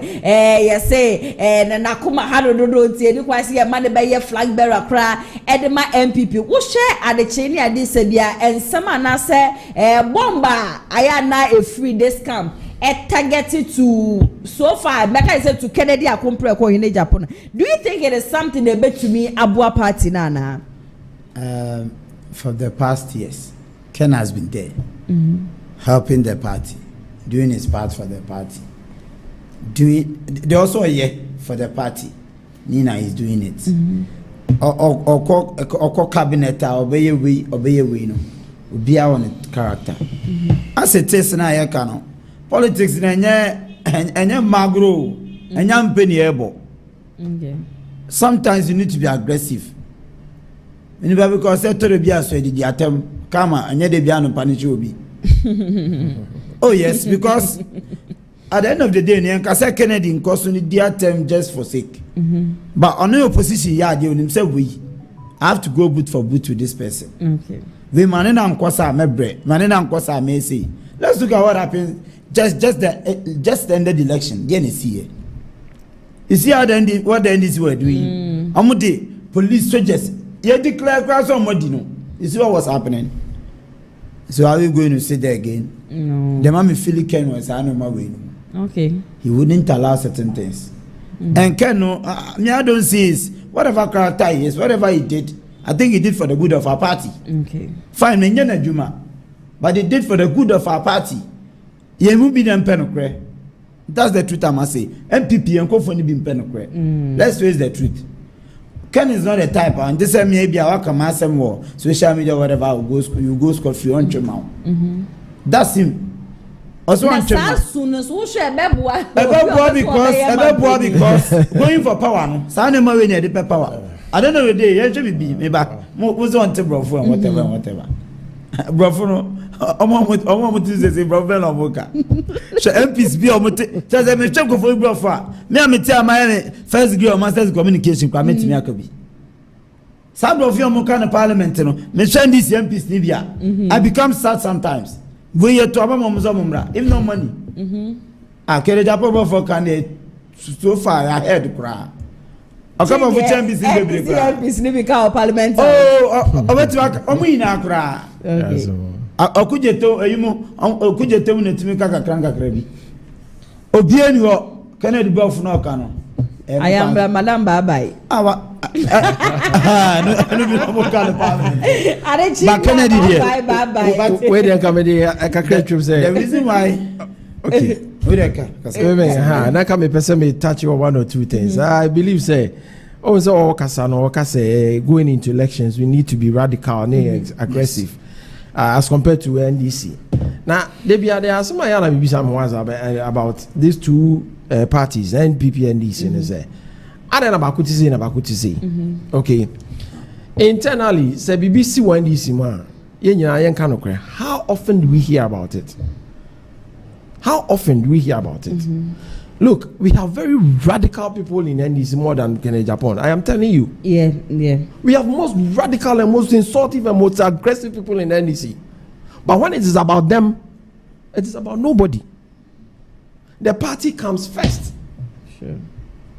You understand? Yeah. So it is not about a strategy that I want to use, because this is an internal election. When you do that, do not think that it is Dr. Bawumia or Atta Akyea or anybody that you are putting down. You are putting the party down. Because we could discount party. That's the kana or your floating vote and what you want. Sister, what do I discount? NPP for party. I don't know what is it. Or party needing because party no so sing obia. Sure. So oh yeah dear.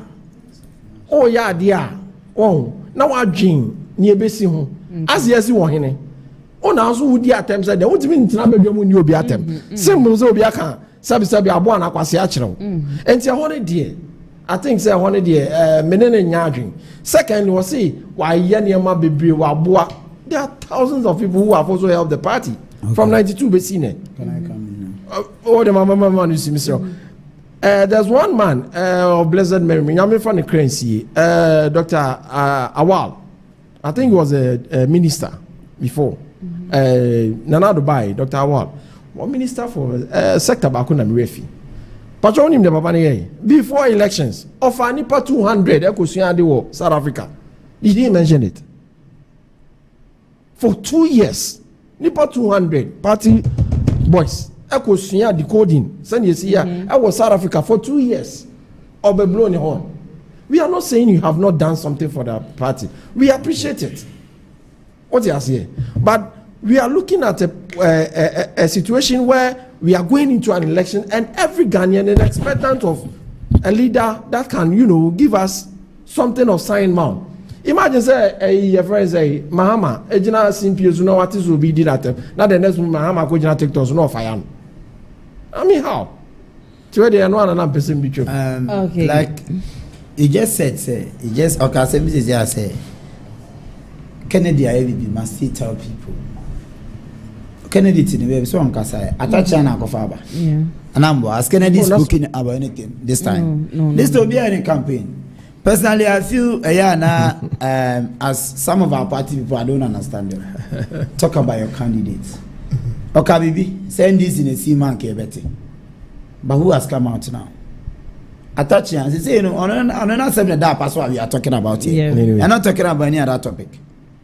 Atta Akyea na go far by saying temperament and whatever, before and whatever. It's because his name was mentioned. My question is that. No, if his name was mentioned, who first attacked him? That's the question. Who said it? Kennedy has not attacked Atta Akyea in any way. Say motherfucker. Yes. So during the interview, he was asked and he said, he answered. So you don't come attacking him, say, the temperament, but all I want to say is that it's about time and penning for Nibiso. They respect themselves. Okay. Atta Akyea for how he's respected. You don't come out personally. Bawumia and enemy come. Trust me, I never supported Bawumia. The last prime minister was not and now I'm not. But the case is, I won't sit anywhere, even if I know the negatives of Bawumia, I won't sit anywhere to mention that. Okay. He's a party person. But let's not look at internal something, Atta Akyea can just sit anywhere and say anything. Whether truth or not, it's the same party. Just because we want power. So, who do we are? Would you, provided Kennedy a JV, would you now go and apologize? What are we talking about here? Politics. So sometimes you have to look at, and that's where I'm coming from. And I'm saying, in terms of that statement he made was a no, and no go area. Okay. It's unnecessary, yes. First of all, because at the end of the day, Kennedy mutro jobs manner on no better response. Exactly. And you beyond a baby Atia. Obiane said you personally, me kwade sanam tie. Me reply be. No so sa me tie me because me kwana go kan be e two ne no acham two. Me ntwe mousa, me temeka. But here we are, Atta Akyea no. I was not expecting that statement from him, but Kennedy can kind yeah. So that tells you Kennedy is not ready to even answer. And then they are denigrating you. Okay. But in the party, we don't need to denigrate any leader. Yeah. And it means Obika, MP Biasema, I rubbish the person. Okay. Though I don't support the candidate, but Obika say Mr. Bawumia, and I'm saying when I become president, I'll revoke what two friends are doing for Boko. Nimpo yes, I fly and not say regional. And so I'll condemn it because the fact that I don't support him doesn't mean I should allow you to say any other thing about him. Sure. Because he wouldn't make such a statement. We know who they are. I always say someone who contest no. Obia on the caliber. Obia on the Wayama party so. Obia Leonard, Obia Nimroye. Sikana Yakan Obia Obi.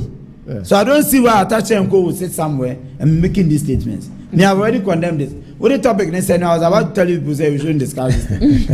Oh, of course, because at the end of the day, it is one party and then it's just an internal election. Obia will be really be an obeying the other party say Obeba supporting a woman in an we all know what happened in 2023 recently.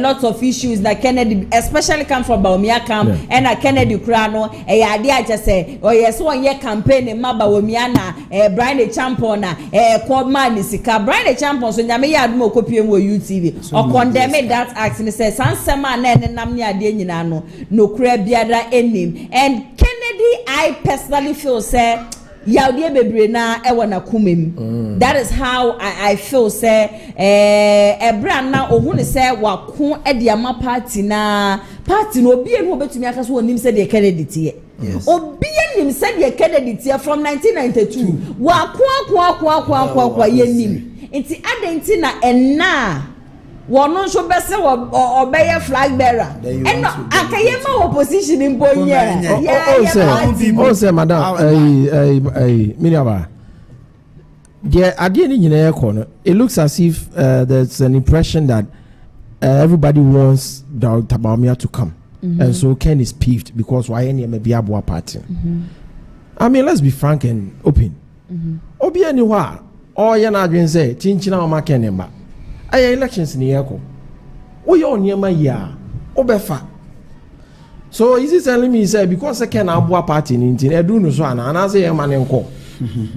Is that what we are saying? I think that is not the conversation. No conversation. Yes, we are talking about. Did you see the Did you see the Okase Wabua party now? Odia Wonimwa. What you say? But don't you think so? He has the right. He has the right to. Everybody has the right to do it. Food. Everyone has the right to. So why is it looking as if it is about Dr. Bawumia is trying to sway his way differently? No, but he's going about Dr. Bawumia. That's how he looks at it. Sano no. Sana ebi ake no no. Now say it is a fair play. It is a fair play. Make us I mean, we have digressed into that one. I say bitterness into one some that make us. I know. Say me say so what's who di yawa. I say me mama atobo amame ni ekwa akobo. Na wa hye me na ye me anoma chimbo na me komfie. What you say? MPP na internal elections are here. Enya sa net here. Everybody is given the clear chance to go and do it. My point is that if you want to say obia kawansem timisu meka bia che na, it is not nipa na watake. You are put yes see any am fin their hata abonten. Ochina nipa bi no person oba MPP nim no. because of what we are doing, you know. Nipa no onya den. Oh man, that is why I stand. So are you condemning Atta Akyea for what he said? I would only condemn on this case because I think that there was a rebuttal. There was a statement made by one of, I think an MP or something, saying, Dr. Bawumia is slave. Wow. Yes. Come on. Let's be fair. I've seen it as well. How can you say a slave? By unnecessary. Or a Fulani? Coming from the camp of Ken. What is it, Dr. Bawumia and also be episode? So what is it? Now there, okay, Obibe come out. No dear attempt to your benefit. It is okay. But when somebody does it to you, you have a problem. Come on. Okay. Let us not do that. I get where he. Let us not do that. Let's be fair. It's an open space. At the end of the day, you already offer. You come out after 31st. Is that what you are saying? Sure. But we want now say, "Be quiet. Be in the obiatem." Now there will be some more be quiet. Now they will wolf. But pay muna ya kano kra. I would say this election nipa ba kwa ya tutu bia mani ye papa Kennedy. And Bawumia too. Let's patch up Bawumia. No. Bawumia be brutal. No, from the seat I am sitting in. Your man be brutal. There is a difference between just a communicator attacking Bawumia or attacking Brian. Yes. And there is a difference between an executive in NPP. Yes. Or a party officer. And say it brings to mind. Baby, I work as a it brings to mind the love one nipa want and just what you be. Of course. And yes, I'm watching. Imagine me frankly speaking, me if you do someone like Abronya DC. Yes. I have condemned him several times. I said, I also condemn him. Say obi a communicator no obeka bibiti aba Bawumia. Me so nipa no so. But say obi a executive no obeka bibiti aba Bawumia.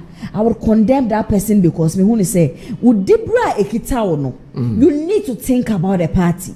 Don't come out and then attack a candidate because a candidate the person obey a flag bearer. No, you see, Abronya, we all need each other to face any situation. Abronya has a personal vendetta with Agyapong. And you know he has a personal vendetta. Every MPP executive knows it. He has a personal vendetta with Agyapong. But he comes with the face of Dr. Mahmoud. No, because supporting what you say. Okay, and he has been open about it. Okay. But it doesn't make that say, as a Dr. Bawumia no, he has a personal issue with Agyapong. And it days back. I also feel and this is the opportunity has been to do what he's doing. Too much. It's unfortunate. In our era. The same Dr. Bawumia has been attacked too much. Like I said, I don't support Ken. We need to come, and I don't want to be there. Yeah, sure. But my always issue that I've been talking about is that Nimpano, and also contest yeah. Obi I want a floss. I can tell you on point. Say 2024 elections. Kennedy videos and NDC for as a communicator, I kept watching the adverts. UTV. Now me monitor. I was commenting the national communications director. Now me monitor. I'm to born with 8, now boy 5. So I depend you have to increase hours. Yeah, 12. No, we can't give him feedback. So to be MPP, 16, 20. Then NDC both 15 adverts, 10 adverts. Stations we have to increase. Kennedy they come to boy 5, 6.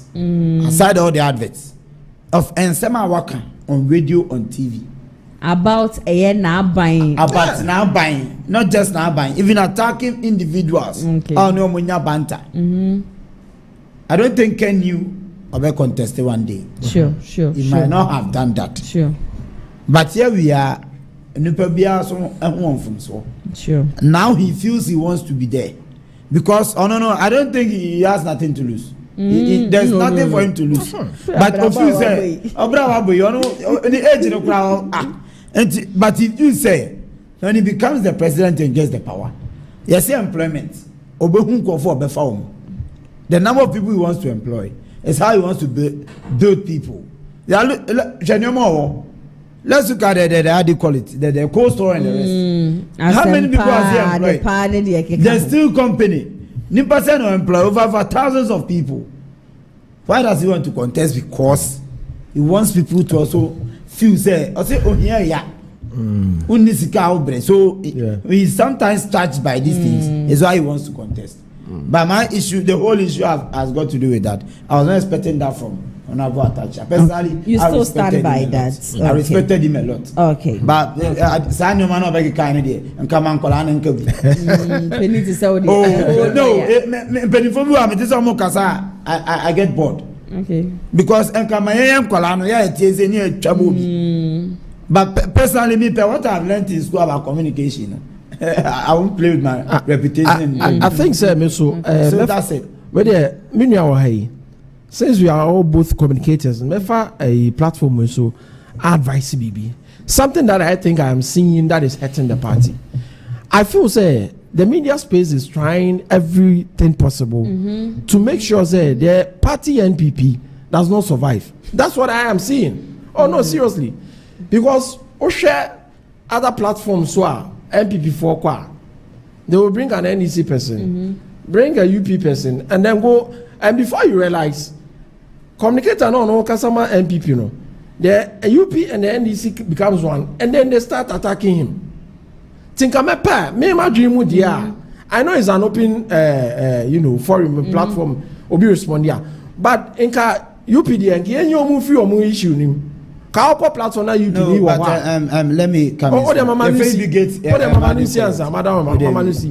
And come on, me my dream one. And your musi in chain. Because the reason why we went to that platform is because of NDC. NDC for any omoyenta for your mommy back up. Just that we are different. They are our main problem. UP is not our main problem. Okay. And say, omobeti me dia. What are you saying? Okay, communication. If it be agenda setting theory. Yeah. Agenda setting. Me baha. Me my own set agenda, man. Yeah. Okay. The questions that will be some. I could have condemned Ken. I could have condemned Bawumia, whoever. But all set agenda. You are all set a trap, man. To say certain things I might not say. So our communicators should learn. Yeah, okay. Sure. I remember Dr. Anna was interviewed recently on Facebook. Very true. Very important. Papa ne kasa on. O mi team bisa question bi. O say me party as a main to me. That's it. I know what triako. But we are not learning. Some are not learning as communicators. Okay, Ebusia, Yebemu, the achievement of Dr. Mahmoud Bawumia and then Brian Agyapong. Any name here, was Obia, present a candidate, and Brad no be take you, but memo Obia 5 minutes each. Into Mamisha here, and far and free wohonum, or candidates, the Wayama party in name here was over 5 minutes now. Okay, that's it. I think, sir, Dr. Bawumia, when you talk about Dr. Bawumia, there's a lot to talk about him. Okay. And I am able to say na Sebi or Badaben or AC. Obi our party close to 20 years ago. Untiming as well Badaben. And now call other sectors in government. What's now more than 10 years? You are considered a senior staff and I'm a boy. And this will be a commoners about 3 years, 2 years, no one 20 years. Untiming as well Badaben. And this is somebody who has been loyal since 2008. Dr. Bawumia has never in any day condemned the party or said any wrong thing about the party. Was some party in the see then or see some no. And he about the ban or you say no if you what you say? An achievement look at the make us American. Because Dr. Bawumia since the inception of Ghana's constitution, a vice president. There has been no vice president who is performing more than Dr. Bawumia. And the records are there for you. Okay. The records are clear. And your man, Papa, innovative ideas what they buy a boy, a man Ghana, and they move it from the manual system to the digital system. Talk of a port, Temaport. Or call and say, I didn't know Moya because na Kululu na dos me my age more Temaport da. I am my agent. Be a clearing agent, so I know what goes on there. So that time now what's his name? Professor Mills of blessed memory. About power, he came to the port unannounced, and he saw the kind of thing that were going on. The whole guy said, "Oh, G green, oh, G blue, or China G red," because now bribery near them a dorsal. Okay. Dr. Bawumia came in and said, "No, let's find something now. A combine the system together." So that you don't have to go here, pay. And then he developed a system which is a paperless system. And before fast forward, then the revenue from that it was just skyrocketing. And these are some of the things. Again, we talked about the zipline drones. Dr. Bawumia introduced here. If you look at the areas, now zip line to administer drugs, especially drugs on venom bites, snake bites. The number of people who were saved by that drone is unreal. It's just a oh, and then NDC wants to find a way, you know, to redesign and rename the whole your friends say zip line, and brand it as if it is better than before. But for now, zip line, no drone, no every city or more with medical supplies, you know, they are very thankful to Dr. Bawumia. Next on our Eiii was Agenda 111. Okay. Nanado, see what you want, Dr. Bawumia. Where the Nyaman Kayo, Nanado, Nenuasim. Also, the one day what you office, Dr. Bawumia Bank. Also, boss, Marco almost 276 districts in here. But I realized that we just have about 82 hospitals. And can't we do something about it? Nanado, so what can we do? I said, then let's increase more hospitals. And you start here, Agenda 111. And now, we are just hoping that the NDC also takes a look and continue from there, because that was a very vibrant and very and kind of necessary. Omakabachi, Kayetmi, we Mukrabe 20 beer. May I sure say Kakakrano will be moved into that section now. And here is our problem. Again, Zongo Development Fund, Papa Nandine idea. A buy, a boy, and I go to the Zongos. You see, there's one thing about Dr. Bawumia, that when he does something, didn't cross over Babajina Bontia. I can't. Almost Dr. Bawumia, no, you cannot. They will attest to you what the man has done. Okay. What you say, but it's in support of the party, and the reason is that Papa no other party, no, and again. You can experience wise in governance. I think Dr. Bawumia is ahead of all of them. Okay. Especially when it comes to cabinet issues and all that. Because he became the vice president for 8 years. And another 8 years as a running mate. And he experienced being no here view. Patriotic. And then other thing was that your friend say digital housing address. First I get a house, I say, what in your Mete junction now drew her now. If you can say, Bisu do no for right. Oh, overcome maybe to idea or now I say no do. But because of Dr. Bawumia's idea of what we call digital housing, onya the here so send me your location. What the location now the digital address in Ibu man no. You drive straight to where Nipane Yading as shown. And to me, I think that all in all. His achievements were just a little that I have given on the table, because there are a lot of them, more than 33 of them. So to me, in India, he stands tall among all the 4 competitors, because he has been there before, he served before, and he knows what governance is about. And if he's going on a second term, I think it is preferably, because there was a year for Dr. Bawumia. If it is branding. He has branded himself since 2008 until 2024. He loses elections. But what you say? Yeah. And so, why is there to brand him again? Now, the reason why people think that, Dr. Bawumia is not because when Timmy winning votes are mine, that is, it will share. 5 minutes and also share the whole, your friend saying, elections now, it is not because Dr. Bawumia was not a Christian and I said the Confucius can intina or lose here. But near marketing kitty beer up in the NPP government. Who he has here become him. And I would say that Dr. Bawumia has been exceptional, and for me, I think that we need for governance wise other sections he might fall, but with governance, I think delegation should vote for him. Obviously, they should. Let me take this opportunity, and I'm in far and that I am penning for in the party.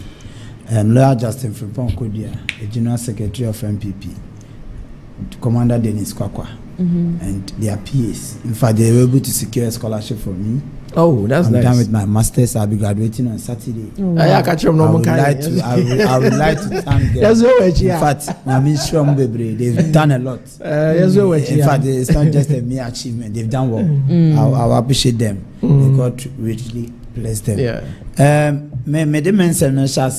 Dr. Brian Agyapong has been one of the finest people in the party. Okay.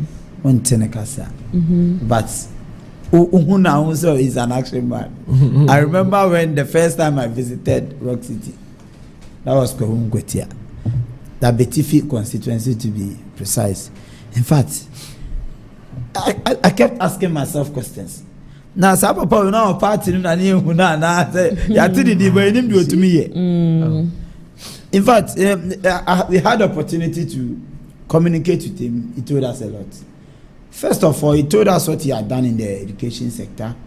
Education sector put there, he secured about 200 scholarships for people outside as well. But he doesn't talk much about these things. Aside that, he was able to build a cheap compound. As we speak, he's putting up an airport to help Agric. I say Agric exports in Yano. But he has started. The airport has started. You see, he secured the land from the chiefs during the era of Nanado. They gave him the license and they go ahead and they are still on it. Almost equal. I think as a security expert, it's a retired Air Force from US. And also when it comes to he was the national security coordinator at the time. So Atta Akyea was West Togo. Yes. I think he was there at that time. He coordinated whatever happened there. And when it comes to security of our country, he's much concerned about it. Again, looking at his achievements, Controller and Accountant General, the software that they are using. He's the one. He's one of the developers of that software. And as we speak, Ghana there. In fact, salary pay slip. Now he was in charge. In achievements there, because in Ghana, again, let me not. When it comes to even the hospitality, 2,000 housing, biggest in Africa. Ghana, and it's owned by an MPP person. Ghana, and he owns it. It's one of the greatest achievements. And actually, what he has done in the party, he has donated for money. I won't go there. He's one of the highest sponsors of the party. In fact, I think there was an allegation. It wasn't even a bribe, like he said. I see they were on a tour. And almost sorted, then they called him. We will receive 5 million Ghana cedis. For what it is saying? For what? 50 billion. Obiano Obidao. What's the way you know on kind? Unkind. Yes. He has not mentioned it. And one year came. But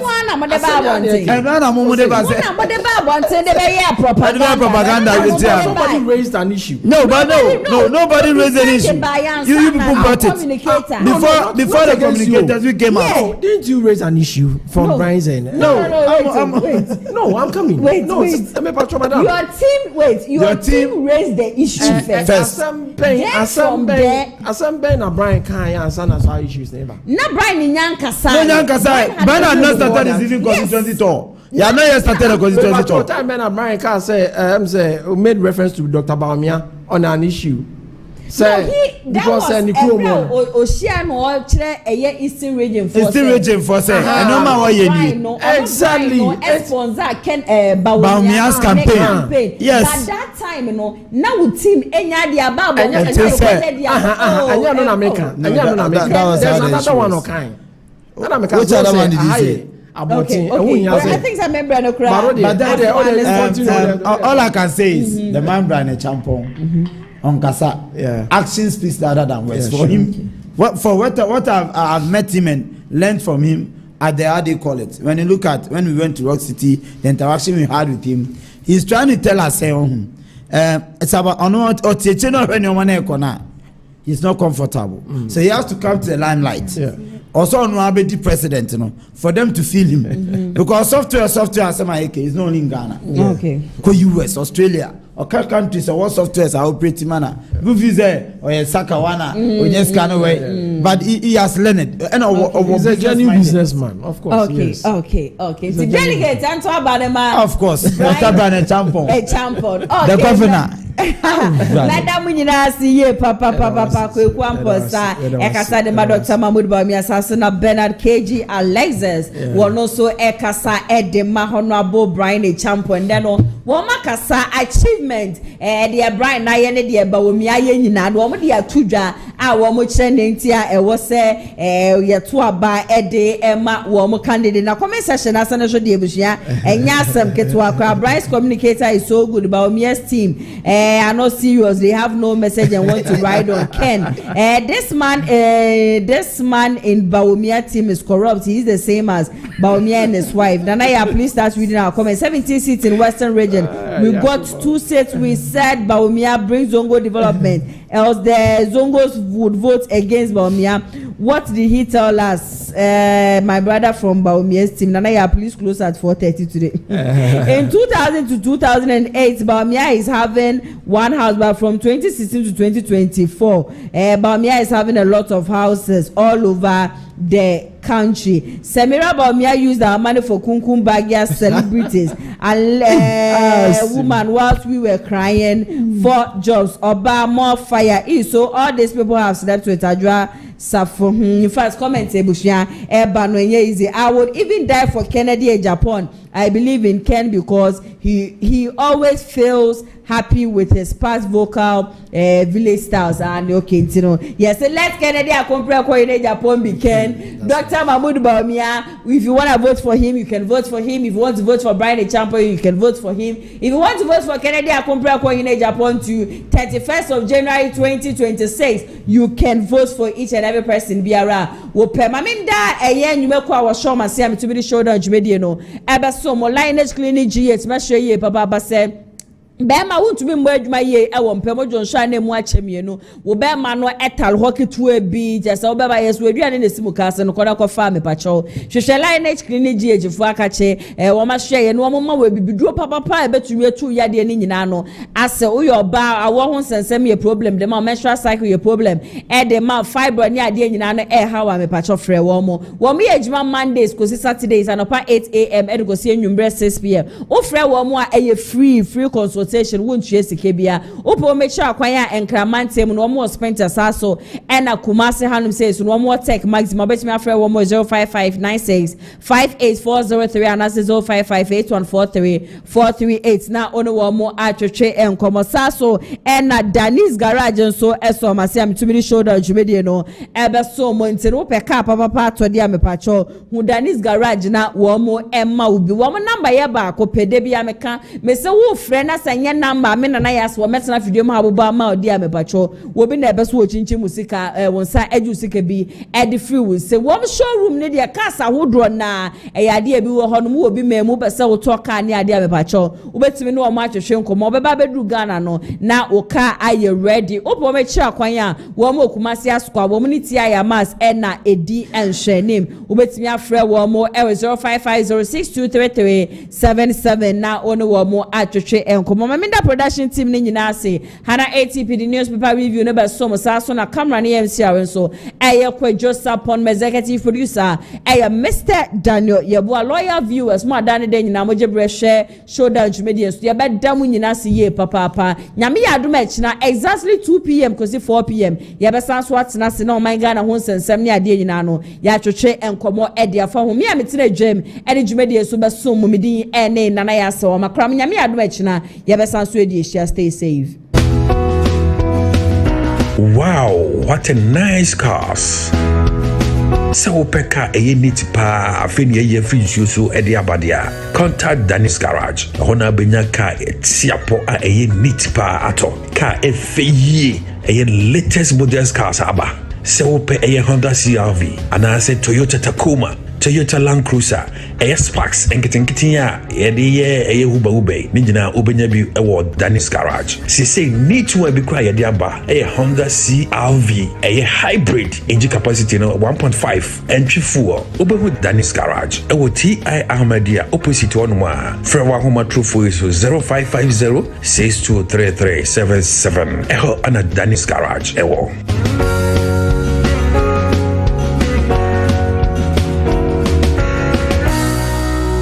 Ebusua memo bibia akwaba eye musumfo Dr. Aziz Mensa na ekase endeso obade adaru ma yetumi hia na yehye mu se ya na Agyapong mu de hu komo na ye ba betwetwe na nne yehwe de eya na eha mbema bebre ene ye frɛ no sexual weakness na sexual weakness specifically yehwe DNA symptoms a ekyese bema have sexual weakness ya na ye de ba akankase mu a ya na DNA ekyese bema yemre ewo mpaso nti se wo ye bema na se wo amanoni ana se wo Ghana ha se na wo tie me mepacho ebi hu behia pa se wo betie me ye se wo hu 1 or 2 or 3 of all of these symptoms a eno ekyese ahode ewo mpaso eba fom pa na akoba ne sa no a ye ese wo Fred Dr. Aziz ye nama ye egu screen su sisi ya na yentumi antwetwe nkomo ye hu bebi a problem efi na yetumi aboa